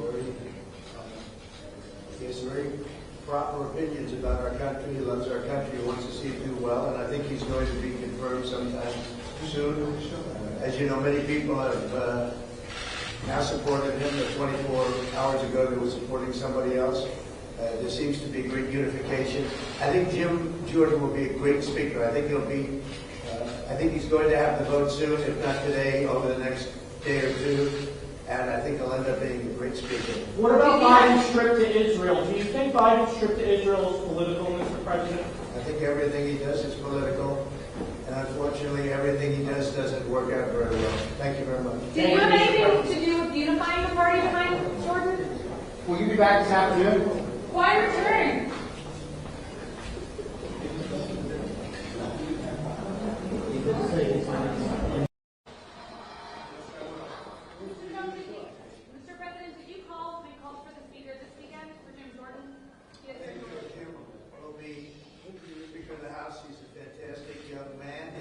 Young still, and he's very strong, he has very proper opinions about our country. He loves our country. He wants to see it do well, and I think.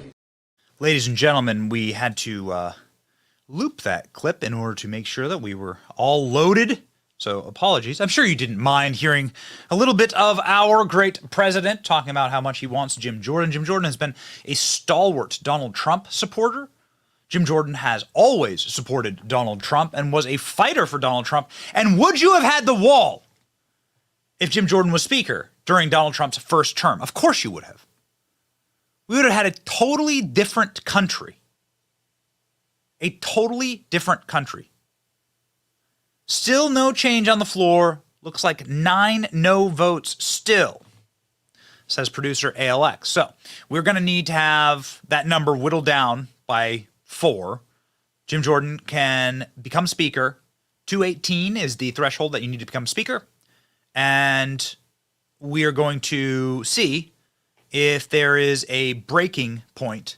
There is a huddling towards the back of the chamber, according to one of the congressional reporters that we follow, Jake Sherman, House Minority Leader Hakeem Jeffries, and Speaker Pelosi. So Speaker Pelosi and Jeffries are talking. These frauds, man, these people, they are so despicable. There was this Mike Rogers character who said that he was going to ask Democrats for a consensus candidate, and that they would be effectively working with Democrats to elect a speaker. And here on this program and publicly, of course, this weekend, I just hammered the guy. We just destroyed this man. And he does very much look like a Lego character. I think we should let's see if we can't get that. I think it's worth putting up. He does very much look like a Lego character. Guy has Lego helmet hair. Mike Rogers was working to put Nancy Pelosi back in charge of Congress, okay? Against the will of the American people. This shows you exactly how institutional Washington, D.C. works.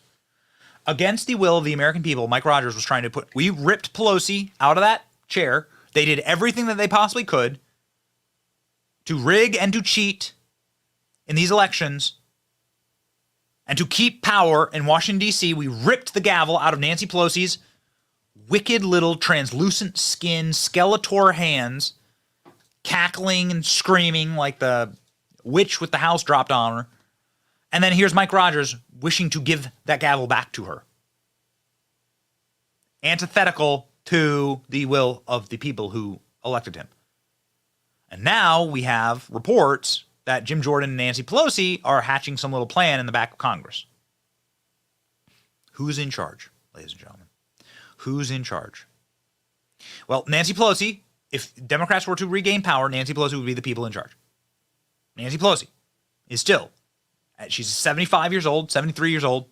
Nancy Pelosi is wholly and totally in control of the Democrat Party. Hakeem Jeffries is just a muppet for her, a Pelosi cutout, and Republicans wish to give the Pelosi cutout power. I think it's remarkable. There are no Democrats who are Republicans. There are a ton of Republicans who are secretly Democrats. Jim Jordan, upon the announcement that Nancy Pelosi would be losing her gavel, Jim Jordan stepped up to the plate and talked about the Biden crime family. This was his first speech, his first oversight speech. This Congress, again, this man has been on the right side of every issue. He hasn't won some of the battles because he's been backstabbed, of course, by his own party. But Jim Jordan has been the right side, fighting for the right. And here he is. The moment Republicans took control, Jim Jordan stepped up to the dais and said this. I think it's a pattern with this administration.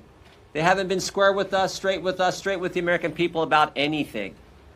They tell us the border is secure. We know it isn't. They tell us our debt ceiling bill is going to hurt veterans. No, it doesn't.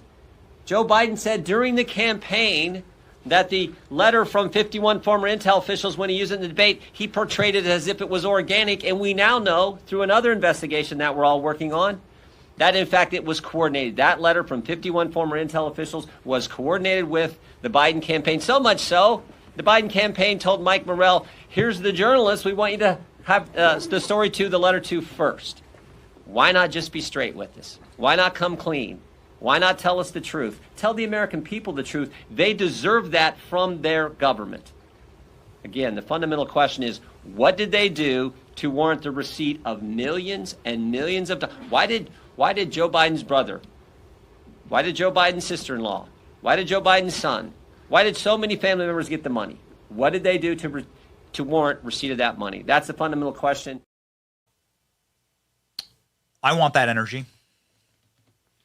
I want that energy in the speaker's seat. Speaking of the speaker's seat, Kevin McCarthy has just taken a seat behind Jim Jordan. Kevin McCarthy is going to be directly behind Jim Jordan. Kevin McCarthy is behaving very honorably here. I'm conflicted on this sole point, which is that Kevin McCarthy is maybe even seems relieved to not have this position. Maybe Matt Gaetz has done Kevin McCarthy a great service by relieving him of this position. Maybe Kevin McCarthy is relieved to not have this hanging over him, and he can go back to the thing that he liked doing the best, which is, Kevin McCarthy likes fundraising. Kevin McCarthy raised $1 billion in 2022 for Republicans. He's a hell of a fundraiser. And so he wouldn't have to do the day-to-day schlepping of the speakership. Maybe that's what they've worked out. Because Kevin McCarthy is way in the corner of Jim Jordan. Kevin McCarthy is taking a seat right behind Jim Jordan. I believe that Kevin McCarthy will probably give Jim Jordan's nominating speech, most likely. And that'd be a really nice thing to see. That'd be the unity of the party that we've been looking for. Producer ALX tells me there are 4 outstanding no votes. So we'll see how that plays out. We are going to bring you in we're gonna bring you, of course, obviously the voting in real time, and the quorum vote continues. I mean, the quorum continues to sort of just have people muddle. I will tell you this as somebody who's watched a considerable amount of C-SPAN speeches, and as somebody who's sat inside of the press gallery in these halls more hours than I can count. Used to have an office actually literally right above the news publication that I worked for had an office right above the press gallery. I was working there every single day. Every single day I'd work inside of these galleries. This ish goes slowly, man. You know? By design. By design, this stuff goes slowly. And so we have, so we're going to have like this slow as molasses situation here. And what else can you do? I mean, we're going to we're going to take care of it. We're going to call balls and strikes. We're going to show you why Speaker Jordan is the best speaker for the House. Apparently they're waiting for 4 votes for quorum to come through and then vote. So there's 3 people left that need to come in and like tick their box for quorum. Classic Washington, D.C. 15 minutes to just go punch a button, and they cannot do it. How many of you have kids with iPads that could have punched a button in 15 minutes? My kids probably punch a button. If you bring my children onto an elevator, they will like hit every. It's like the scene in Elf where Will Ferrell touches every button, but somehow these grown-ass members of Congress can't be brought in to go touch a button so that we can get on with the business of governing. That is exactly what Jim Jordan did. Now, we've talked to you about how there wouldn't have been this lie, the Benghazi video. The Benghazi video! Ah! Oh, my God. I want to find that guy. What happened to that guy? The guy was arrested. They arrested some innocent dude who made a camcorder video in his basement. And they blamed Benghazi on him. As though ISIS in Libya was watching some dude's VHS tapes. Jim Jordan called out Hillary Clinton on that. We played you that clip. The reason why we would have been able to debunk that today, be happy. Be joyous warriors. Be happy warriors. Because we have the capacity to actually destroy that. We would have never allowed that to happen today. They would have never been able to lie like that today. They would have been humiliated. We just got a bunch of Americans killed. Oh, it's because of this guy. Making really poorly lit Mohammed fantasy fiction films in his basement. I don't even know what the hell the guy was doing. I saw the video. It's ridiculous. A bunch of people dressed up in bed sheets, acting like they're Mohammed or something. And Hillary Clinton's like, that's the guy. That's why ISIS attacked us in Libya. We haven't totally destroyed the Middle East or anything, and then refuse to protect America. The reason why we know this, of course, is because of X. I mean, a platform that we deeply, deeply enjoy operating on. There was a censor, the guy who actually deleted Donald Trump's account, who banned Donald Trump from Twitter.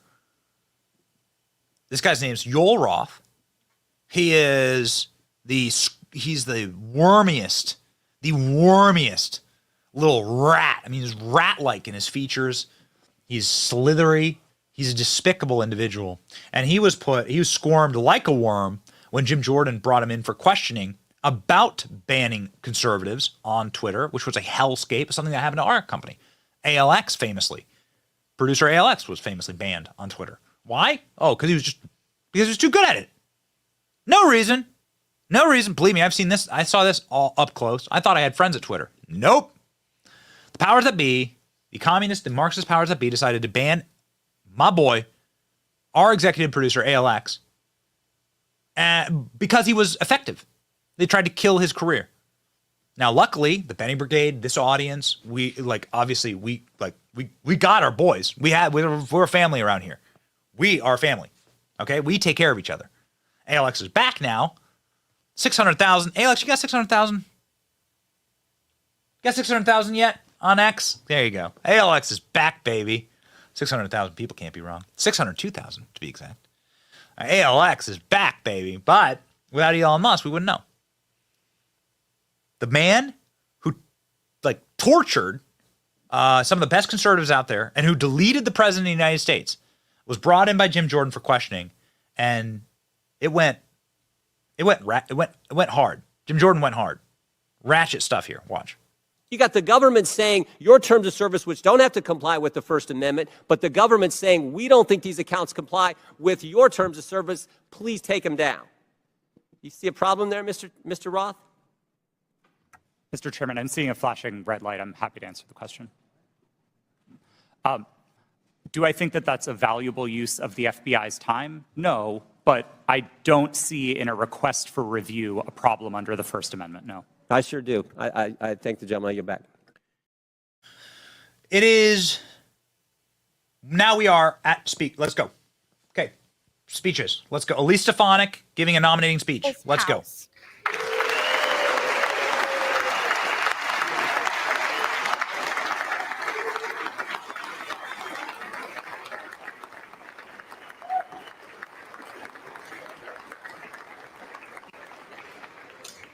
We are at a time of great crisis across America, a time of historic challenges in this very chamber, and a time when heinous acts of terror and evil have been committed against our great ally, Israel.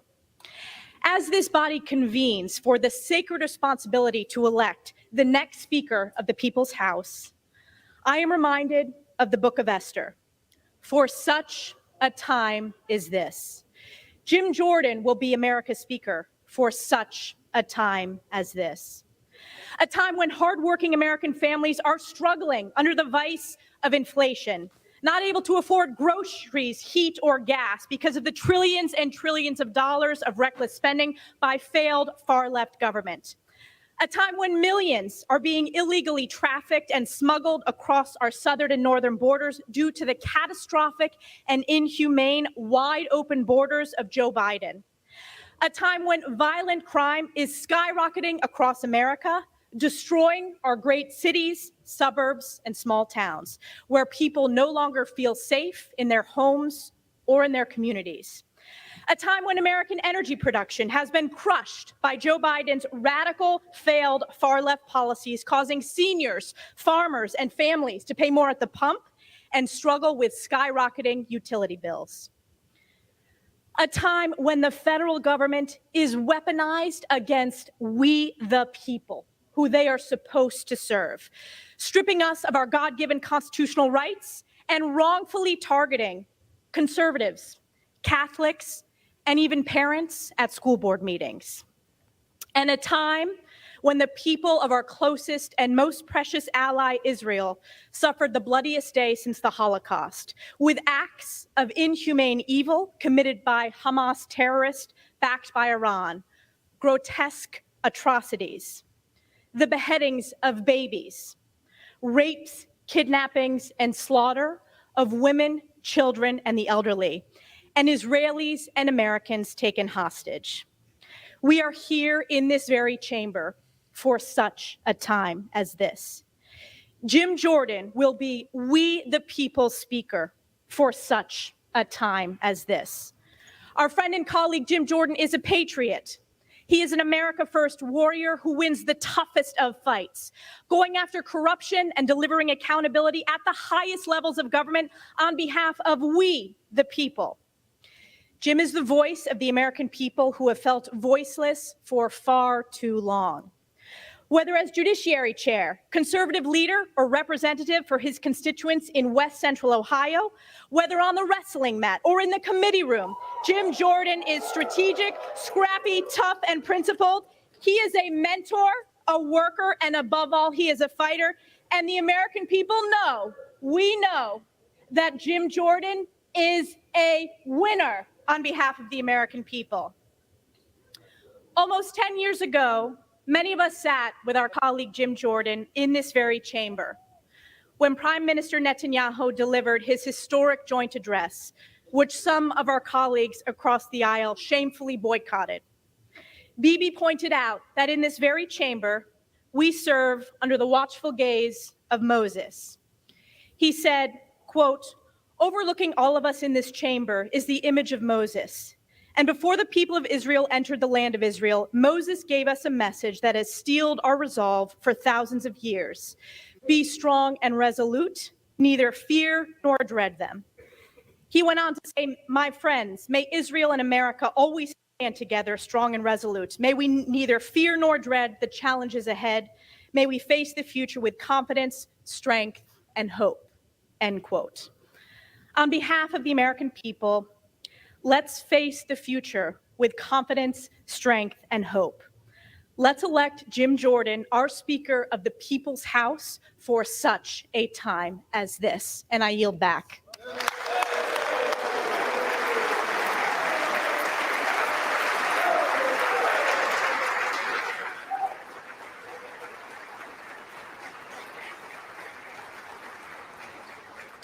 Gentlewoman yields back. The chair now recognizes the gentleman from California, Mr. Aguilar.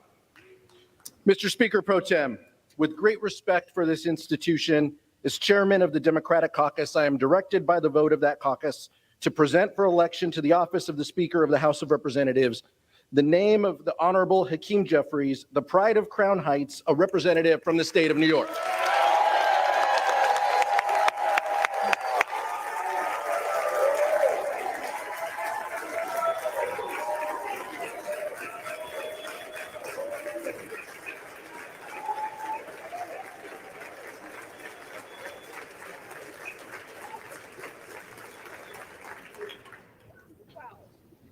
Mr. Speaker Pro Tem, this is not the history we wanted to make here in the House. It's something that none of us imagined when we were sworn in to this office. We are here because the House has been thrown into chaos. We are here because this hallowed chamber has been led to a breaking point by two dangerous forces: extremism and partisanship.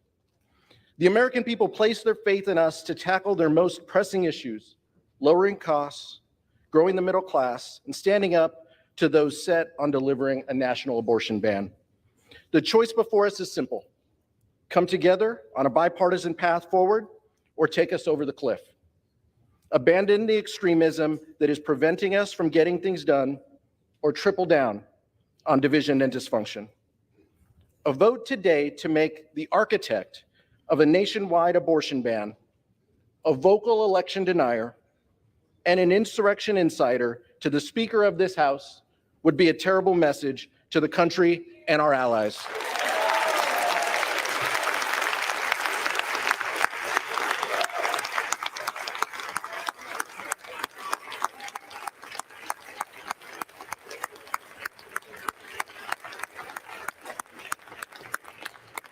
Mr. Speaker, it would send an even more troubling message to our enemies, that the very people who would seek to undermine democracy are rewarded with positions of immense power.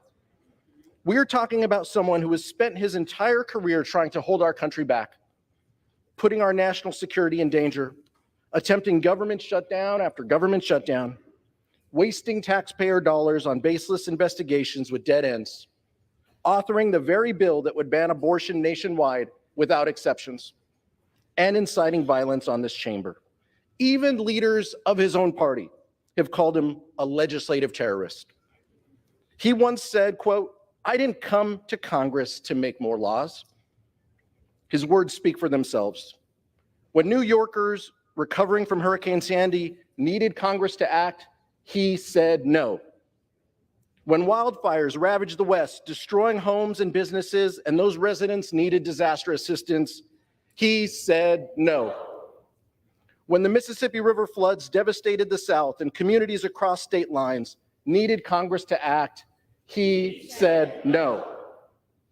When our veterans were suffering from disease and dying as a result of their service to our country, and Congress passed a bipartisan solution, he said no.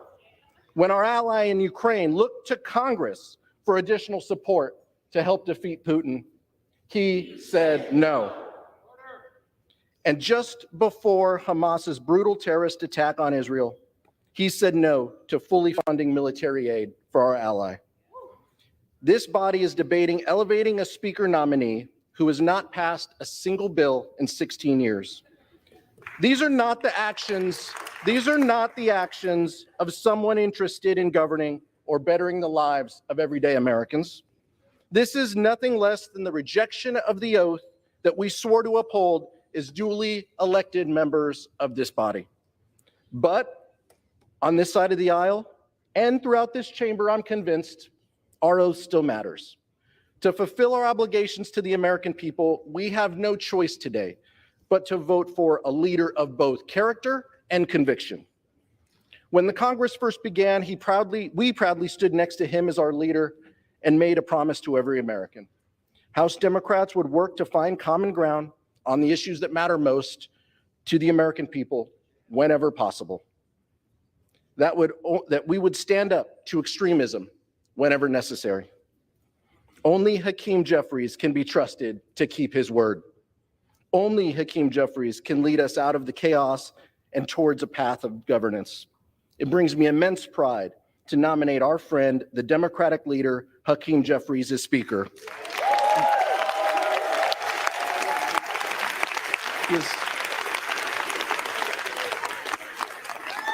Almost. I'm not done yet.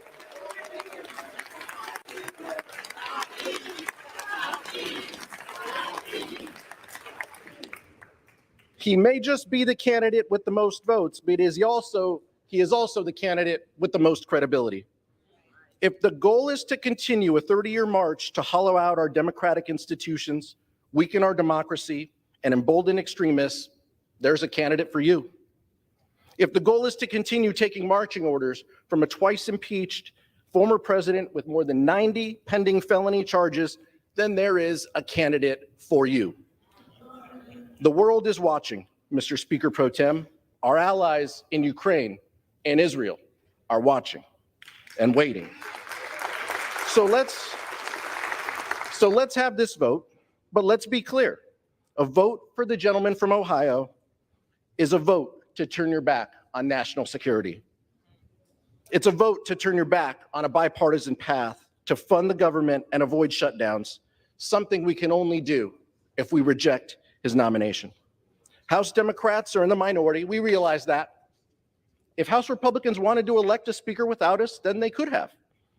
There is still a path forward for both Democrats and Republicans to come together to elect a speaker who can unite us behind a common purpose, keeping the government open on a bipartisan compromise that won more than 300 votes just 4 months ago in this chamber, taking up an up or down vote on help so Israel can defeat Hamas and Ukraine can defeat Putin, and reassuring the American people that their legislators have their backs. It's that simple, Mr. Speaker, and we can do it today. Let's work together. Let's elect a speaker who will reach out a hand of bipartisanship and deliver for the American people. That is why, once again, Mr. Speaker Pro Tem, I'm proud to nominate Hakeem Jeffries for Speaker and yield back.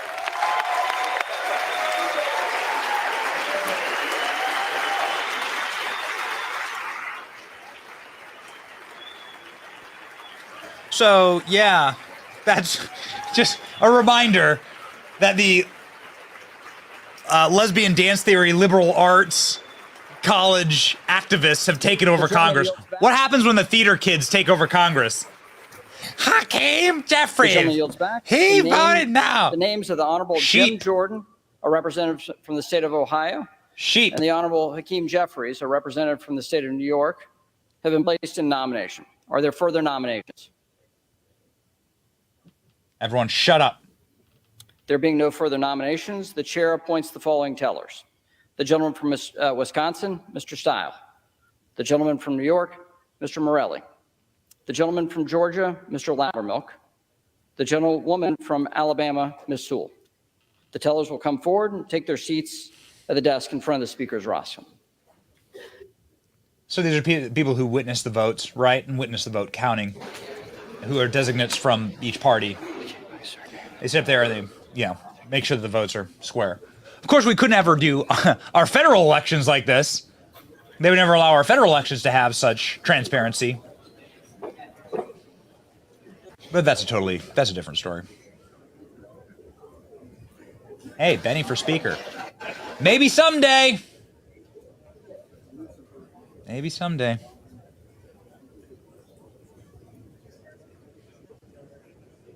So, without any further nominations, this is a huge win for Jim Jordan. Okay? So I want you to know this is a monster win for Jim Jordan. With no other nominations, that means that they can't like peel off and have, we decide that we're going to vote for Liz Cheney and Mitt Romney on the Unity ticket. Like that kind of stupid like asshat stuff. Like a bunch of smooth brain CNN watchers inside of Congress, like they buy that kind of stuff. They go for that kind of stuff. So I'm really happy that candy corn garbage isn't happening. This is a very huge thing that there were no other nominations. So it is possible now that Jim Jordan gets it in one vote. We'll see what happens. Now's the time. It is possible that this is the moment that Jim Jordan just goes ahead and gets it. I don't know what that was. Wasn't our end. This is the C-SPAN feed. Obviously, this is the only feed that's allowed inside of Congress. The C-SPAN feed are the only cameras that are allowed in Congress. C-SPAN is a creation of Congress for transparency. You can argue whether it's good or not, but we like it for our show. And so, again, we are going to be watching the votes here in a moment. There is a huge chance that Jim Jordan actually gets this on the first vote. Now, here's the details that I didn't want to interrupt the nominating speeches, but here are the details that have been coalescing behind the scenes. Apparently, Kevin McCarthy has asked all the people that want to hold out for Jim Jordan to vote present. So if they vote present, if they don't vote against Jordan and they vote present, they'll just be counted amongst the majority of Republicans, right? So they won't actually have to vote for Jim Jordan. I don't know why that's a problem for these people, but they won't actually vote for Jim Jordan. They'll just vote present, and so then they'll be counted as Republicans present, and then the votes will go to Republicans, to the Republican majority. Therefore, Jim Jordan could win without anyone voting against him. McCarthy is asking his people, not his people, but there have been at least a half dozen people that said, I want to vote for Kevin McCarthy. McCarthy's like, fine, just vote present, please. McCarthy also sitting, you can see him right there, sitting right behind Jim Jordan. So McCarthy throwing his full weight behind Jim Jordan. Here's the... House come to order. Here we go. The roll will now be called, and those responding to their names will indicate by surname the nominee of their choosing. Here we go. The reading clerk will now call the roll. Adams. Jeffries. Adderholt. Jordan. Aguilar. Jeffries. Alford. Jordan. Boom. Shout it out. Allen. Jordan. Remember, we need 218. Alden. Here it is. Jeffries. Amodei. Jordan. Armstrong. Come on. Jordan. All the way in the back. Let's hear Harrington. Jordan. Auchincloss. Jeffries. Babin. Jordan. Bacon. Wait. McCarthy. Okay, so there's a vote for McCarthy. Don Bacon from Nebraska. There's a vote for Kevin McCarthy. Kevin McCarthy's not standing to be speaker. Baird. Jordan. Balderson. Jordan. Ballant. Jeffries. Banks. Jordan. Barr. Jordan. Bedagan. Jeffries. Bean of Florida. Jordan. Beatty. Jeffries. Bentz. Jordan. Barra. Jeffries. Bergman. Jordan. Fire. Jeffries. Bice. Okay, baby. Let's go. Jordan. Biggs. Jordan. Bilirakis. Bilirakis. Bishop of Georgia. Jeffries. Bishop of North Carolina. Jordan. Blumenauer. Jeffries. Blunt Rochester. I like to vote for a racist. Jeffries. Boebert. Jordan. Nice. Lauren, do it. Bonamici. Jeffries. Bost. Jordan. Shout it out. Bowman. Jeffries. Jamal Bowman pulls the fire alarm. Royal of Pennsylvania. Hakeem Jeffries, ring. Burkeen. Jordan. Brown. Jeffries. Brownlee. Jeffries. Buchanan. Jordan. Buck. Buck. Bouchon. Jordan. So did Buck not vote? Budzinski. Jeffries. Burgess. So that was Ken Buck from Colorado, who Burgess. did not vote. Jordan. Burleson. Jordan. So that means that they're twisting his arm right now. Calvert. That's a. Jordan. So at the end, they'll ask the people who didn't vote if they want to issue a vote, Jordan. right? So Caraballo. something's going on with Ken Buck, Jeffries.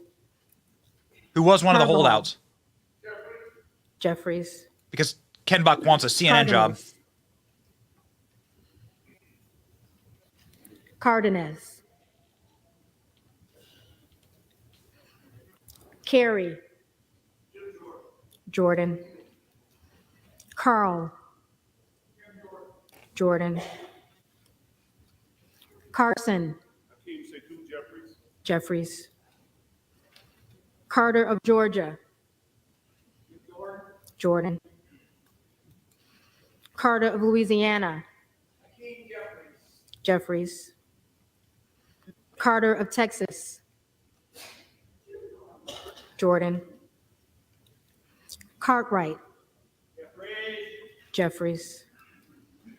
Kassar. Jeffries.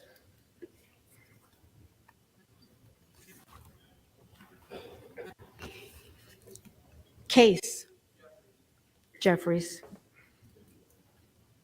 Caston. Jeffries. Castor of Florida. Jeffries. Castro of Texas. Jeffries. Chavez DeRemer.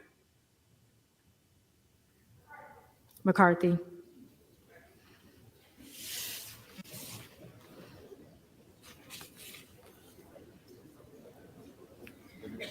Shearfillis McCormick.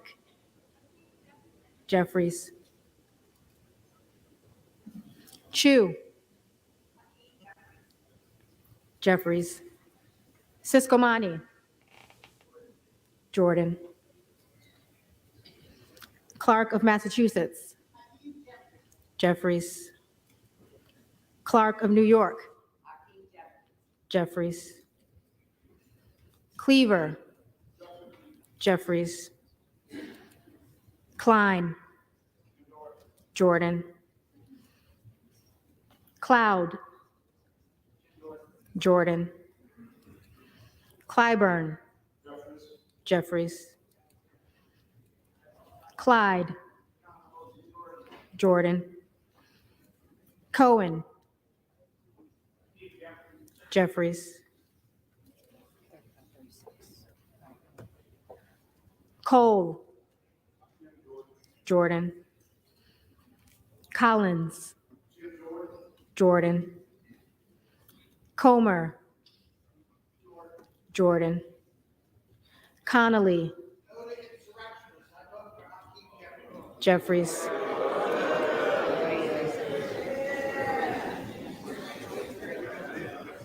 Correa, Jeffries. Costa, Jeffries. Courtney, Jeffries. Craig, Jeffries. Crane, Jordan. Crawford, Jordan. Crenshaw, Jordan. Crockett, Jeffries. Crow, Jeffries. Cuellar, Jeffries. Curtis, Jordan. Davids of Kansas, Jeffries. Davidson, Jordan. Davis of Illinois, Jeffries. Davis of North Carolina, Jeffries. Dean of Pennsylvania, Jeffries. DeGette, Jeffries. De La Cruz, Jordan. DeLauro, Jeffries. Del Bene, Jeffries. DeLuzio, Jeffries. DeSaulnier, Jeffries. Desjardins, Jordan. D'Esposito, Zelton.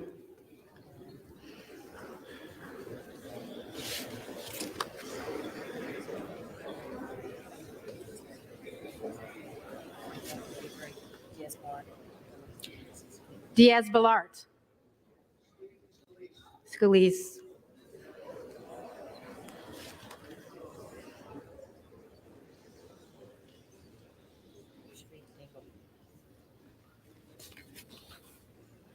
Dingle,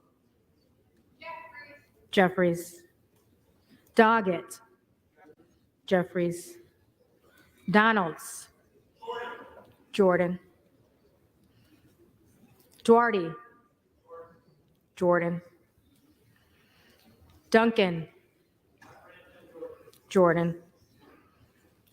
Dunn of Florida, Jordan. Edwards, Jordan. Elsie, Garcia.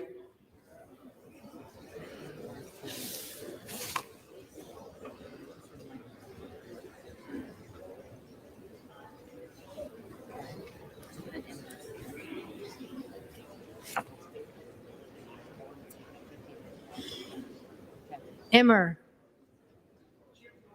Jordan. Escobar,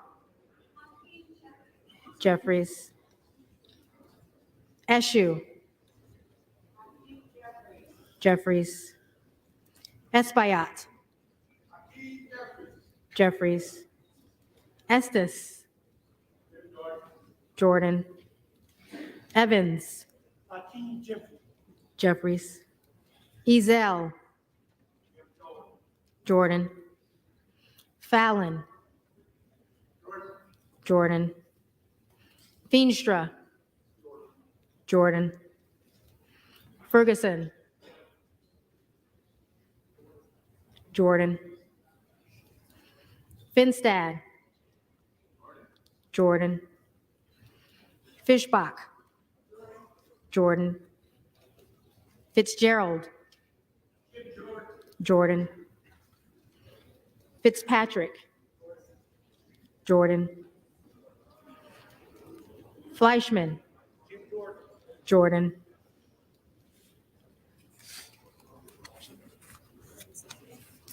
Fletcher, Jeffries. Flood, Jordan.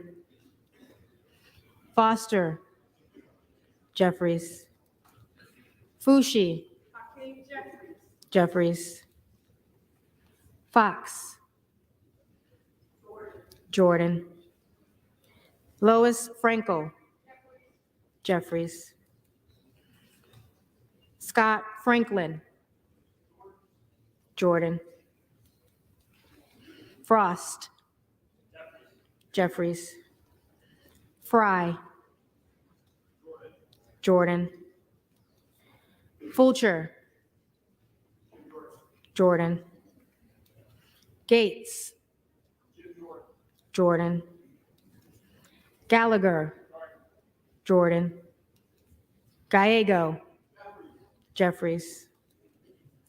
Garamendi. Jeffries. Garbarino. Zeldin.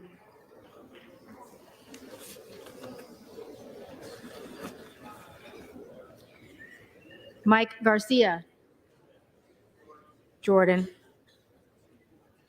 Robert Garcia. Jeffries. Garcia of Illinois. Jeffries. Garcia of Texas. Jeffries. Jimenez. McCarthy.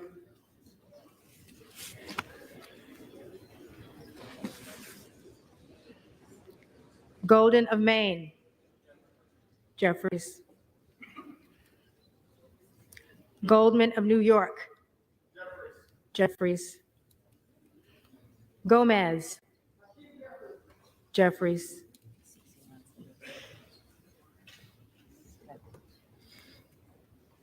Tony Gonzalez. Scalise.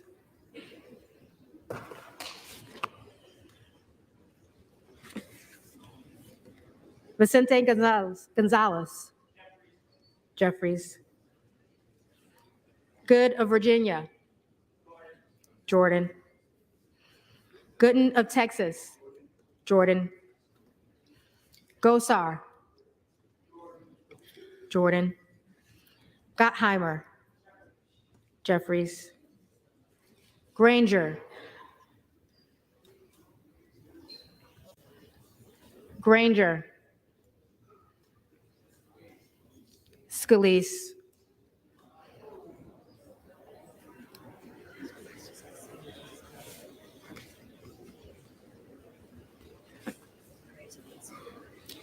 Graves of Louisiana. Jordan. Graves of Missouri. Jordan. Green of Tennessee. Jordan. Green of Texas. Jeffries. Green of Georgia. Jordan.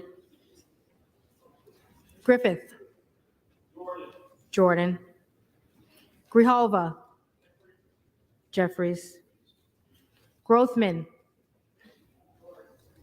Jordan. Guest. Jordan. Guthrie.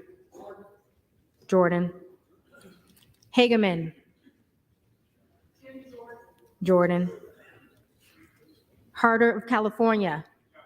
Jeffries. Harris. Jordan. Harshbarger. Jordan. Hayes.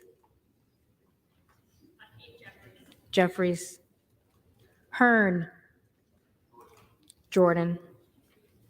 Higgins of Louisiana. Jordan. Higgins of New York. Jeffries. Hill. Jordan. Himes. Jeffries. Henson. Jordan. Horsford. Jeffries. Houchin. Jordan. Houlihan. Jeffries. Hoyer. Jeffries. Hoyle of Oregon. Jeffries. Hudson. Jordan. Huffman. Jeffries. Huizinga. Jordan. Hunt. Jordan. Isa. Jordan. Ivy. Jeffries. Jackson of Illinois. Jeffries. Jackson of North Carolina. Jeffries. Jackson of Texas. Jordan. Jackson Lee. Jeffries. Jacobs. Jeffries. James. James.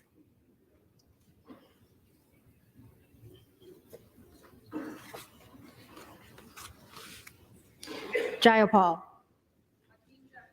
Jeffries. Jeffries. Jeffries.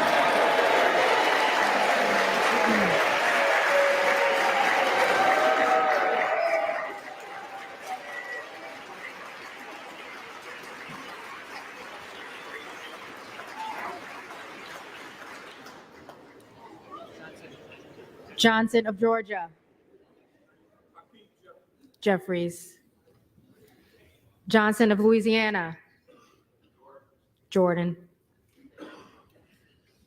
Johnson of Ohio. Jordan. Johnson of South Dakota. Jordan. Jordan.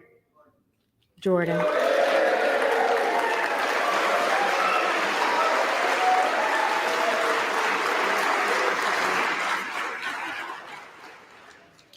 Joyce of Ohio.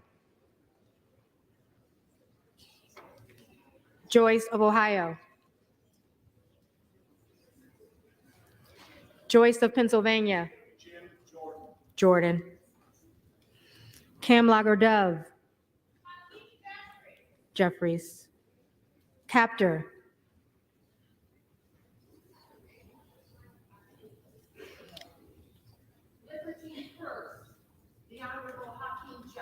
Jeffries. Kane of New Jersey. Jordan. Keating. Jeffries. Kelly of Illinois.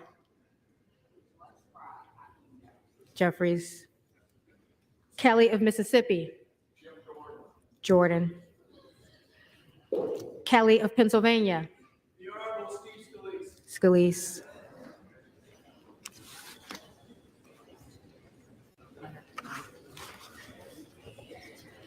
Kana. Jeffries. Kiggins of Virginia. McCarthy.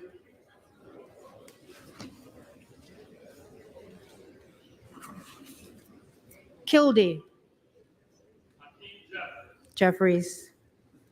Kiley. Jordan. Kilmer. Jeffries. Kim of California. Jordan. Kim of New Jersey. Jeffries. Krishnamurthy. Jeffries. Custer. Jeffries. Kustoff. Jordan. LaHood. Jordan. LaLota. Zeldin.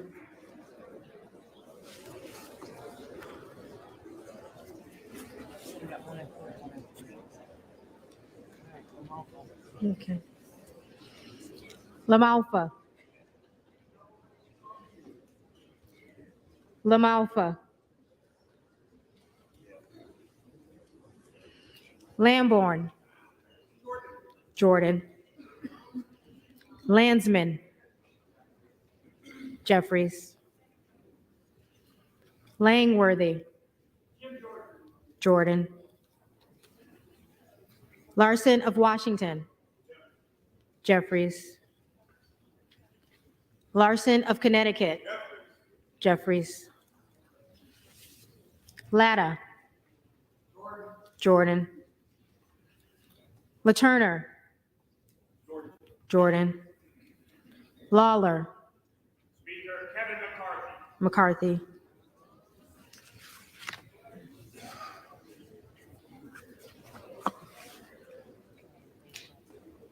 Lee of California. Jeffries. Lee of Florida. Jordan. Lee of Nevada.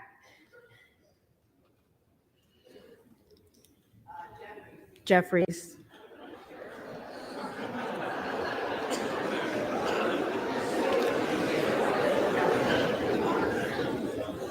Lee of Pennsylvania. Jeffries. Ledger Fernandez. Jeffries. Lesko. Jordan. Letlow. Jordan. Levin. Jeffries. Liu. Jeffries. Lofgren. Jeffries. Loudermilk. Jim Jordan. Jordan. Lucas. Jordan. Lutkemeyer. Jordan. Luna. Jordan. Luttrell. Jordan. Lynch. Jeffries. Mace. Jordan. Magaziner. Jeffries. Maliotakis. Jordan. Mann. Jordan. Manning. Jeffries. Massey. Jordan. Mast. Jordan. Matsui. Jeffries. McBath. Jeffries. McCarthy. Jordan.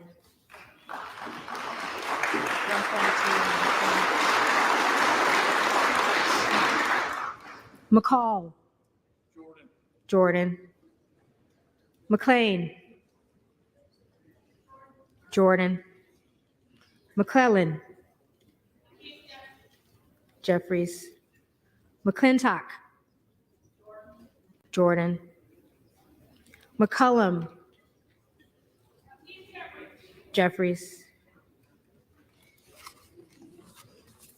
McCormick. Jordan.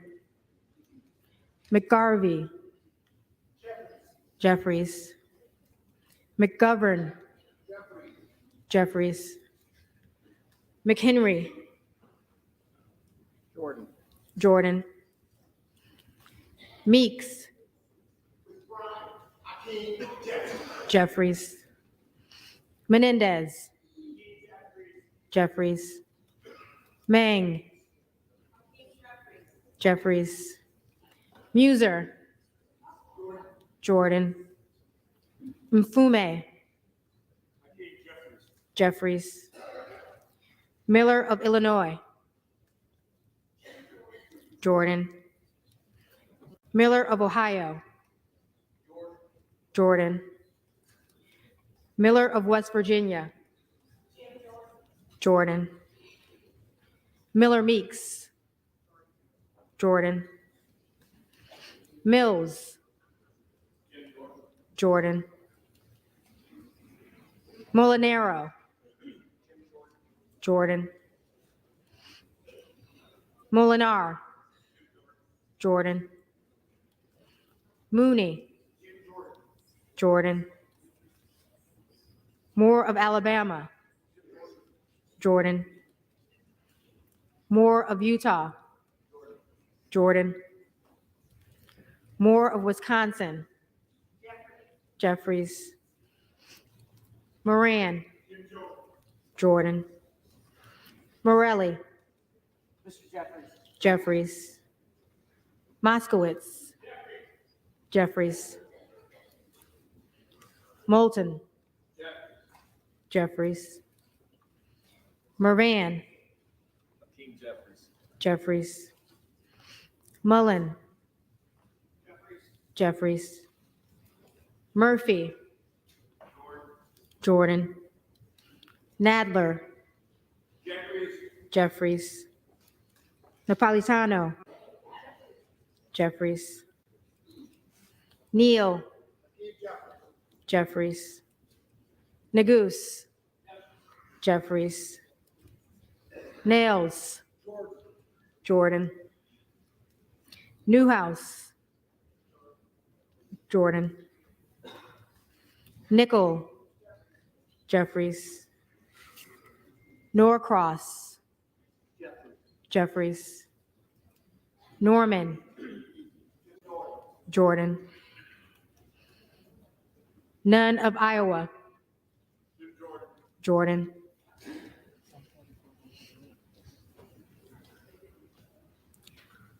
Obernolte. Jordan. Ocasio-Cortez. Jeffries. Ogles. Jordan. Omar. Omar. Jeffries. Owens. Jordan. Pallone. Jeffries. Palmer. Jordan. Panetta. Jeffries. Pappas. Jeffries. Pasquale. Jeffries. Payne. Gentleman from New York, Hakeem Jeffries. Pelosi. Jeffries.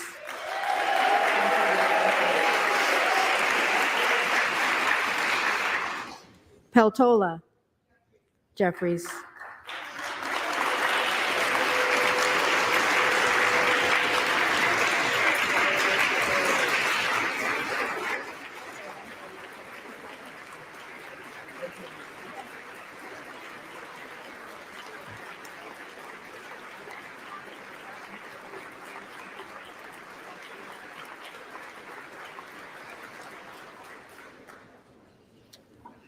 Pence. Jordan. Perez. Jeffries. Perry. Jordan. Peters. Jeffries. Pedersen. Jeffries. Pfluger. Jordan. Phillips. Jeffries. Pingree. Jeffries. Pocan. Jeffries. Porter. Jeffries. Posey. Jordan. Presley.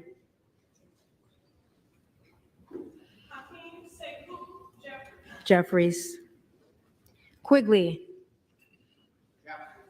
Jeffries. Ramirez. Jeffries. Raskin. Jeffries.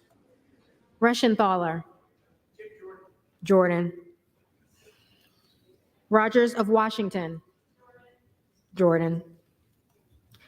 Rogers of Alabama. Jordan.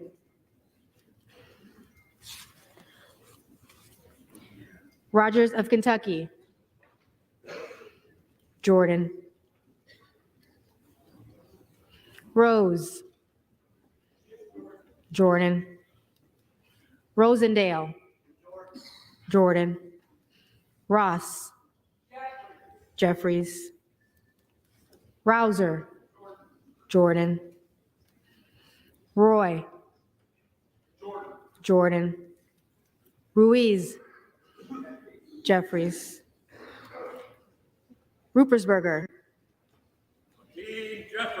Jeffries. Rutherford. Scalise.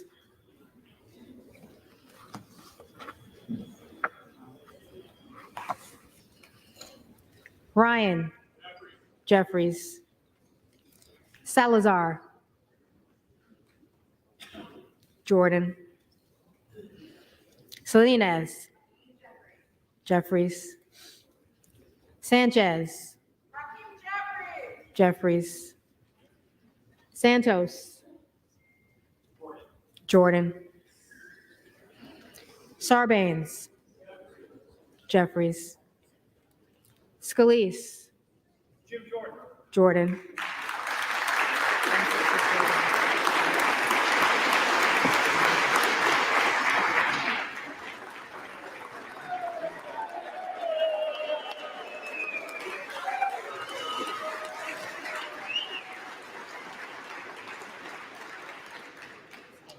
Scanlon. Jeffries. Schakowsky. Jeffries. Schiff. Jeffries. Schneider. Jeffries. Skolton. Jeffries. Schreier. Jeffries. Schweikert. Jordan. Austin Scott. Jordan.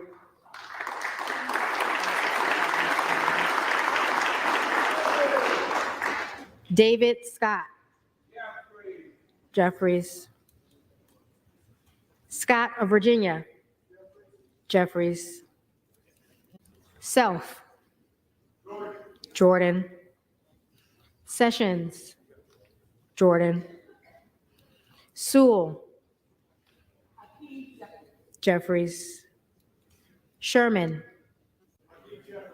Jeffries. Sherrill. Jeffries. Simpson. Scalise.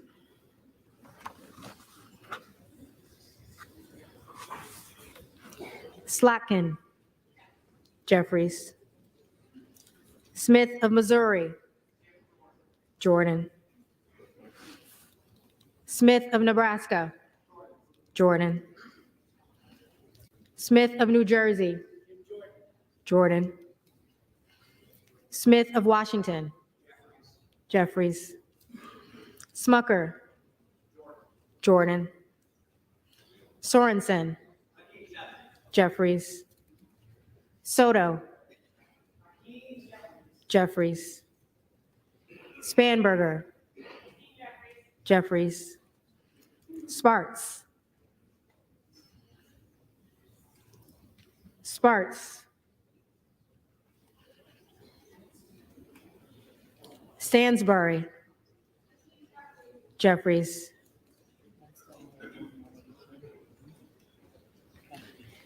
Stanton. Jeffries. Stauber. Jordan. Steele. Jordan. Stefanik. Jordan.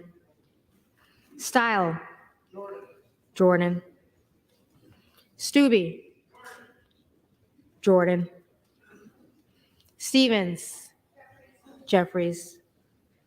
Strickland. Jeffries. Strong. Jordan. Swalwell. Jeffries. Sykes. Jeffries. Takano. Jeffries. Tenney. Jordan. Tanadar. Jeffries. Thompson of California. Jeffries. Thompson of Mississippi. Jeffries. Thompson of Pennsylvania. Jordan. Tiffany. Jordan. Timmons. Jordan. Titus. Jeffries. Talib. Jeffries. Takuda. Jeffries. Tonko. Jeffries. Torres of California. Jeffries. Torres of New York. Jeffries. Trahan. Jeffries. Trone. Jeffries. Turner. Jordan. Underwood. Jeffries. Valadeo. Jordan. Van Drew. Jordan. Van Dyne. Jordan. Van Orden. Jordan. Vargas. Jeffries. Vasquez. Jeffries. VC. Jeffries. Velasquez. Jeffries. Wagner. Jordan. Wahlberg. Jordan. Waltz. Jordan. Wasserman Schultz. Jeffries. Waters.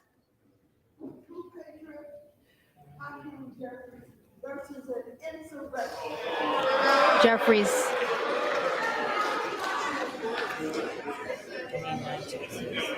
Watson Coleman. Jeffries. Weber of Texas. Jordan.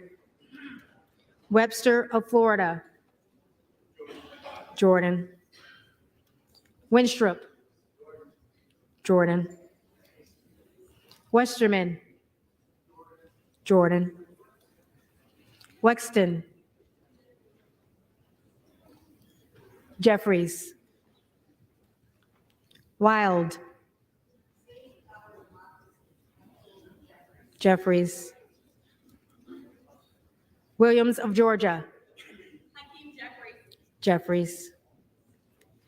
Williams of New York. Jordan. Williams of Texas. Jordan. Wilson of Florida. Jeffries. Wilson of South Carolina. Jordan. Whitman. Jordan. Womack. Scalise.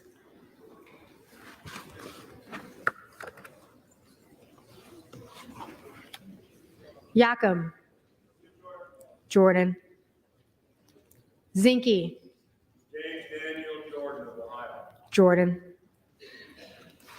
I'm going to switch pens. All right, so I have 199 to 211.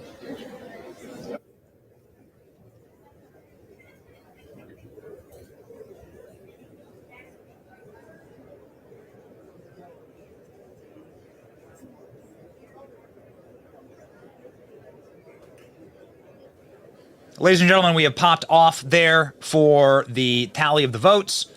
It certainly looks like Jim Jordan's first round voting here has gone down in flames. We'll see if somebody changes their votes or changes their votes to present. You can still do that. There are a lot of rats in the Republican Party, man. A lot of rats. A lot of scumbags. So there's 16 people who voted for someone other than Jim Jordan, even though nobody is standing against Jim Jordan for speakership. Not a single person has been nominated. So it's not even a valid vote, right? Like, not a single person has been nominated against Jim Jordan. So you have 16 Republicans who've effectively voted with Democrats. We're getting ready to name them. And some people who didn't vote. Some members who didn't vote. So we have Ken Buck and Victoria Spartz who actually refused to vote. Presumably waiting till the very end. But we have 16 so far Republicans who voted. Not a single Democrat. Not a single Democrat. The reading clerk will now call the names of the members who did not answer the first call of the roll. This will be big. Bilirakis.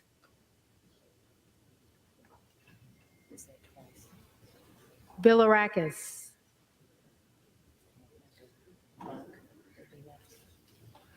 Buck. Emmer. Well, there you go. So Ken Buck voting for Tom Emmer, who's right now the whip, who is again not standing for Speaker.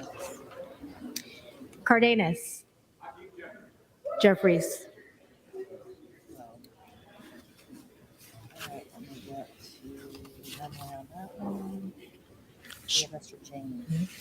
James. Cole. So there's another vote for Republican, for someone other than Jim Jordan from the Republican side.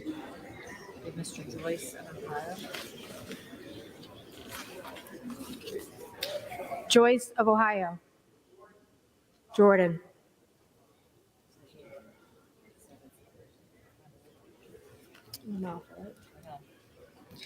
LaMalfa. McCarthy. So there's another Republican who voted for somebody who's not standing to be Speaker.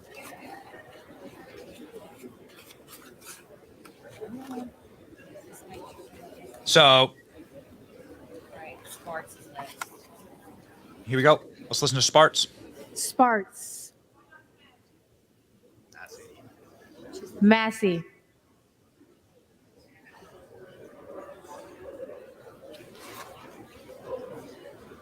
So Thomas Massey again not standing for election. All right, so you want to say. All right, So 212, 200, and then so you can hear them tallying up. 6 McCarthy, victory for They're tallying what you see up here. 200 votes for Jim Jordan, 212 votes for Jeffries. That's every single Democrat voting for the Democrat nominee. Yet you have 20 Republicans who refuse to vote for Jim Jordan. Even though there's not a single person that is standing against Jim Jordan for election, ladies and gentlemen, those Republicans are as follows their last names here. Don Bacon, Chavez Demir, D'Esposito, Diaz-Balart, Isley, Gambrino, Jimenez, Gonzalez, Granger, Kelly, Kiggins, Lilota, Lawyer, Rutherford, Simpson, Womack. Those are Republicans. That is the list that we have so far that have voted against Jim Jordan by effectively voting for another Republican, if I'm remembering this correctly. Everyone voted for either Kevin McCarthy, Steve Scalise, Tom Cole got a vote. It's totally weird. Emmer got a single vote. So the full list, ladies and gentlemen, of people voting against Jim Jordan. Now you see, of course, McCarthy, and there's Jordan. And they're having, of course, a Republican conference here. Jim Jordan is speaking then there with Tom Emmer, who got a vote for Speaker. Jim Jordan is smiling. Perhaps this was just a show of force in order to extract some type of concession from Jordan. For, of course, what these people will want is Ukraine funding for Israel, or something to that effect. This is a concession operation, it seems. But that is more votes against Jim Jordan than I thought there were going to be. I thought there would be 5, maybe 10, more than I thought. And without a single person running against Jim Jordan, we assumed that maybe Jim Jordan could take it on the first ballot. So all they need is for people to either switch their votes to present, right? And then they'd be lumped in with the Republican majority, or switch their votes to Jordan. But now that these votes are being tallied and counted, you're going to see a big goose egg there on the present, right? So Democrats, stick together. There are no Democrats that are Republicans. There are at least 20 Republicans that are Democrats. Now, some of these people, it's really fascinating to see, some of these people are out tweeting. One of the members tweeted, one of the members who voted against Jim Jordan is Carlos Jimenez, and he's a representative from Florida, Florida 28. Tweeting, "For the record, I've always been only Kevin. I've been okay," meaning only Kevin. 8 colleagues joined the socialists in Congress to remove our duly elected Republican Speaker McCarthy. That should never have happened in the first place. Now, this is a man who voted for Hillary Clinton. He voted for Hillary Clinton in 2016. What the hell does that tell you? That means he's compromised. If you're voting against Donald Trump in 2016, then you're compromised. So, what are you talking about joining with the socialists? You joined with Hildebeest in 2016 against Donald Trump and against your own party's interests. So again, you like the rats are being smoked out, but does that mean if he's saying I'm only Kevin, that means he'll never vote for Jim Jordan? Well, that's your problem, is people who will never vote for Jim Jordan, right? So if people are only Kevin or never Jim, I guess something that you could a new pejorative you could create, then you're going to have a hard time because Jim Jordan can only lose 5 votes. 4 votes. Between 4 and 5, depending on who votes president, right? And so you have a very sticky situation here. You can see there Nancy Pelosi shoving her dentures back into her mouth. Blackout drunk. You can see, you can see people buckling up. What's going to happen? I mean, they're tallying the votes. Everyone knows what the votes are. So you don't have a House Speaker, right? So you need to get to 218 to be a House Speaker. Could you potentially have 6 Republicans vote with Democrats and elect Hakeem Jeffries? Yeah, you could. You absolutely could. I mean, it would be the end of their careers. But it's possible. There are people like Ken Buck Ken Buck is one of these guys who would love to get a job at CNN. He's an old dude. He wants a job at CNN. He wants to get out of politics. He never got a part of the Biden grift, and so he didn't become a rich man, presumably, in politics. And so now he wishes to go get some cashed out CNN. And this is just CNN paying Republicans like Adam Kinzinger and Liz Cheney to betray their own party, right? So they do this. It's blood money. It's 30 shekels of silver. And these rhinos may be like hunting, foraging for good jobs in cable news. And this is the way to do it. Betray your own voters, betray your own party, and shove your giant rhino horn directly up the ass of the interests of your party. So we have a situation where the House might actually recess. House will likely recess right now after Jim Jordan lost 20 votes on the House floor, according to Jake Sherman, one of the better Capitol Hill reporters out there. So we'll see. Again, it is important to note that people are pretty upset about this.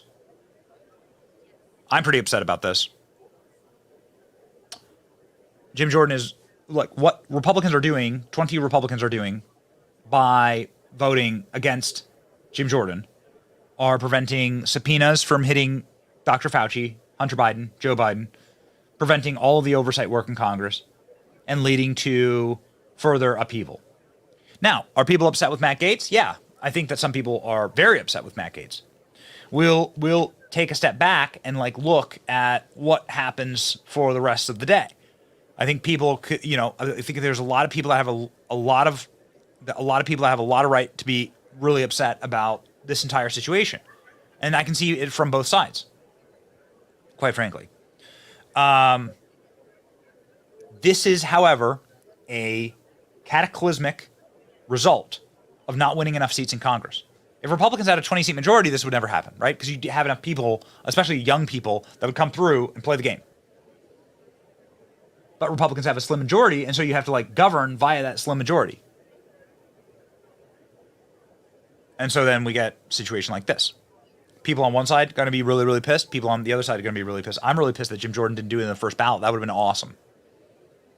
And I'm not the only one. Brian Kilmeade, actually on Fox, cursed on air, didn't know he had a hot mic on. And when people started voting against Jim Jordan, Don Bacon of Nebraska being the first person to do that, Brian Kilmeade had himself a hot mic moment on Fox News. We have that captured for you. And because there are no speeches going on right now and no business going on right now, then we'll play that for you. You're going to love this. He called him a dumbass. Watch. Jordan. Auchincloss. Jeffries. Babin. Jordan. Bacon. McCarthy.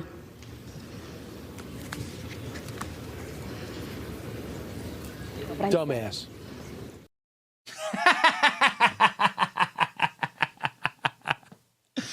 Dumbass.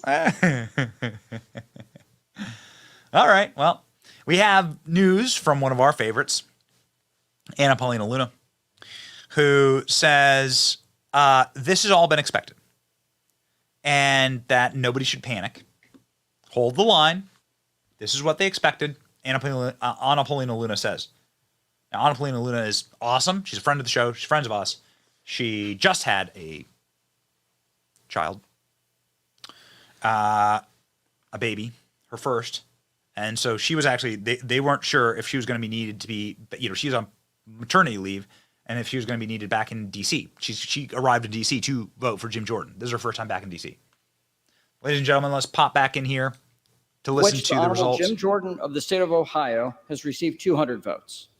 The Honorable Hakeem Jeffries of the state of New York has received 212 votes.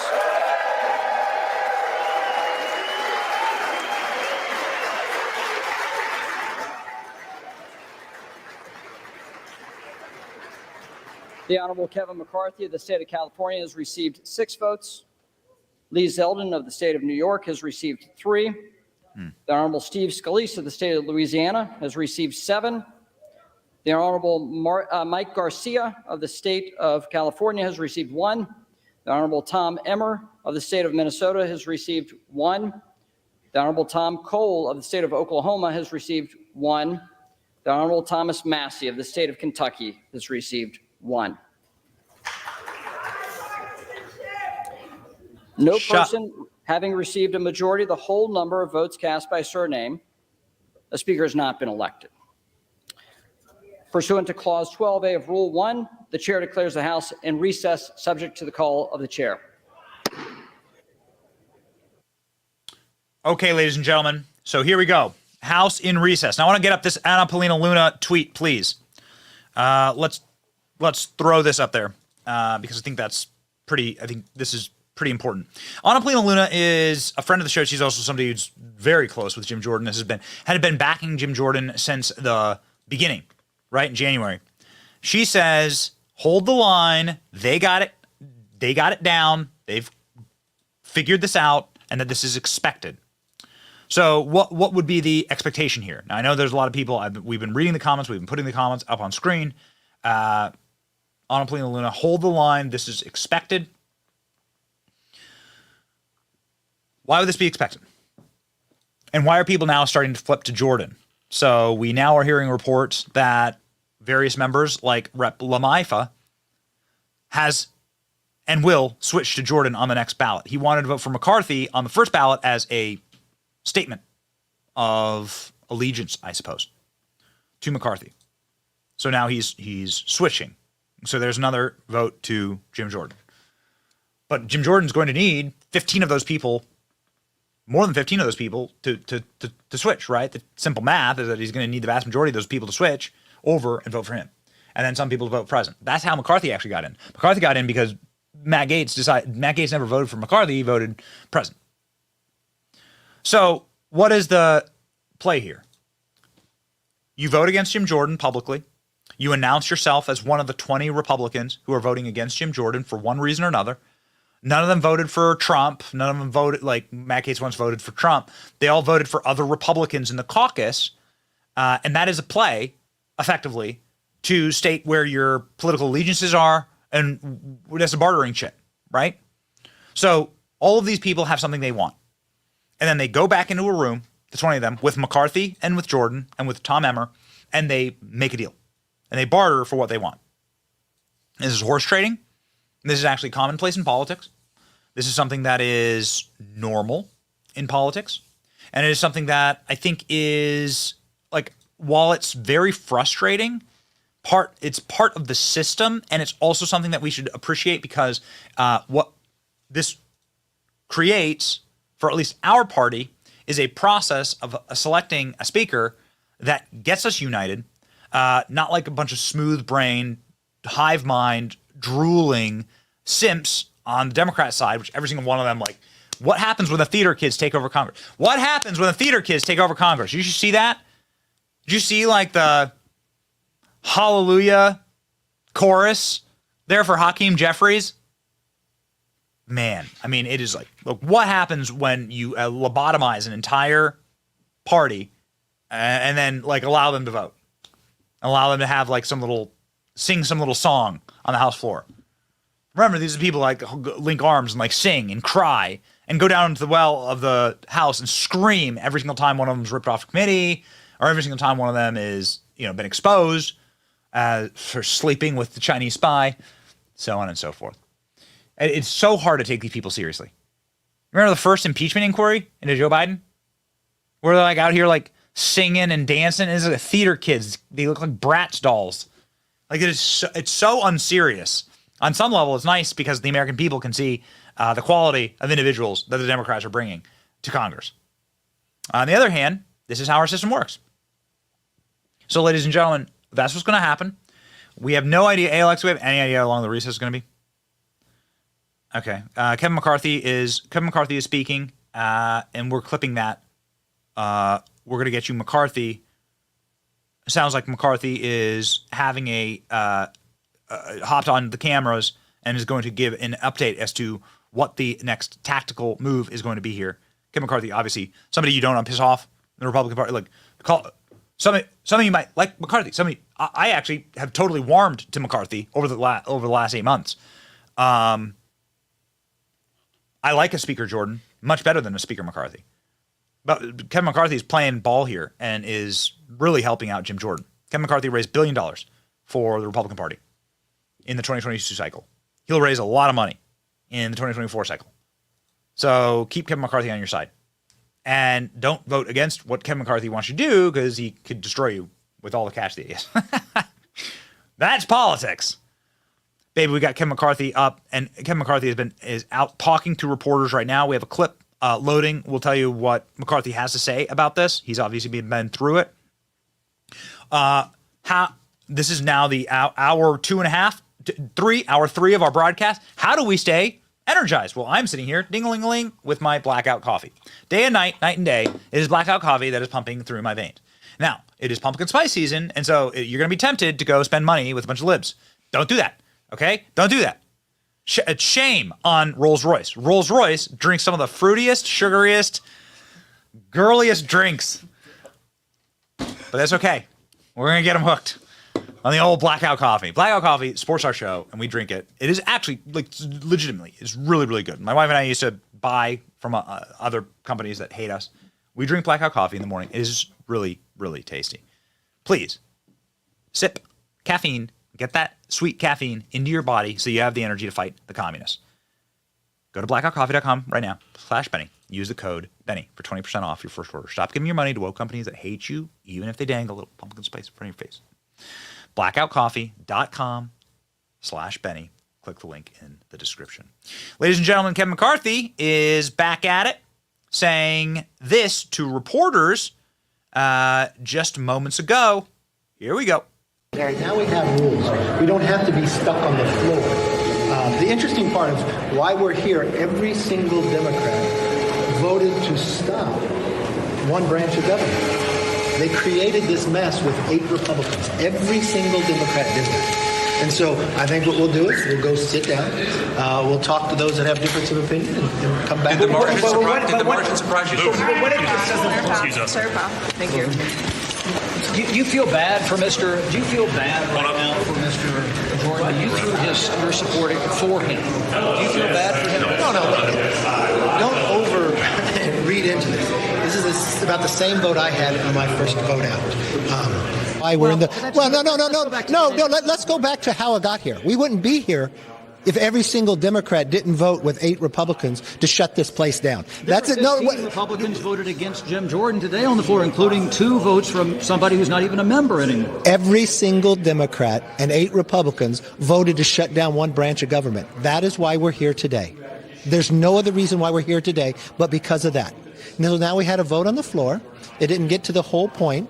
Now we'll take a break, talk to people, and come back and solve it. So how long? Is this going to be today? That's really interesting. Kevin McCarthy doing the old switcheroo. You ever seen that one? That's kind of interesting. Yeah, every single Democrat voted against McCarthy. Now, you can see McCarthy's pissed. McCarthy's pissed. Because McCarthy had a little agreement with old haggardly drunk named Nancy Pelosi, who clapped her body around a splintery broomstick and flew in after she had lost in Congress from her despicable, rat-infested, poop-stained district in San Francisco that is, I mean, Mad Max level apocalyptic. Go spend some time in San Francisco. I mean, it's way worse than all the headlines say. It's one of the few places in America that it's actually worse. And Kevin McCarthy made an agreement with Pelosi that if there was a vacate the chair, that Pelosi would just get a couple of Democrats like vote to not vacate the chair, and everything would be good. Pelosi backstabbed him. McCarthy is angry about that. Pelosi, like, you shouldn't make a deal with the devil, especially if the devil's a drunk witch. But who cares? You made that deal. Pelosi betrayed McCarthy. That's why those headlines of like, hey, Pelosi was kicked out of her office. That's why you got those headlines, because Kevin McCarthy actually gave her like this little cubby hole office in the Capitol to do fundraising from. Pelosi got kicked out. That was a retaliation move by McCarthy, by Patrick McHenry, who's now the stand-in Speaker pro tem. So McCarthy's pissed. And now McCarthy is going to flip this back on Democrats to say, actually, is all the Democrats that chose to shut down the governing body in Congress.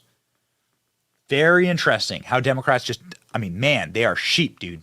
If you need any further evidence that they are just absolute braying sheep, they just shut down. They voted all in favor in unison to kick Kevin McCarthy out, along with the Republicans. And now Kevin McCarthy is like putting it on the Democrat Party. It's very interesting because that's right. Matt Gaetz and his contingency could not have done anything if just like maybe 2 or 3 Democrats voted just present, then Kevin McCarthy would still be Speaker. So very curious. Very interesting. Very curious, very interesting, very fascinating times. People are pissed. We read the comments. We've been putting up the comments for the last 3 hours. We are now well into 3 hours of our broadcast. People are pissed. I will tell you this, and it is something that I tell you on every single show. When we look at those who believe that they have power in the world, whether it be Klaus Schwab or George Soros abroad, or whether it be Joe Biden, Barack Obama, the deep state here in our country, they are craven and desirous and clawing with bloody, despicable fingernails for one thing, and that is power, more power. They want control. But they'll never get it. They'll never get it because they're not in control. Those people are not in control. God is in control. Christ is in control. God is in control. Say it with me. God is in control. It's not Joe Biden in control, obviously. It's not Barack Obama in control. It's not all the deep state little puppet masters in control. It's not the super state, the calcified state, the parasitic state behind us, like that live in the underbelly of Washington. Those people are not in control. They may think so, just like every evil organization has always thought, every evil person throughout all history, you can count them off the top of your head, thought that they had all superpower, unlimited power. That's what they thought. And then they were all humiliated by the one who is in control. And so that's where we put our faith. We don't put our faith in systems. We don't put our faith in documents that nobody even, like Democrats care about the Constitution.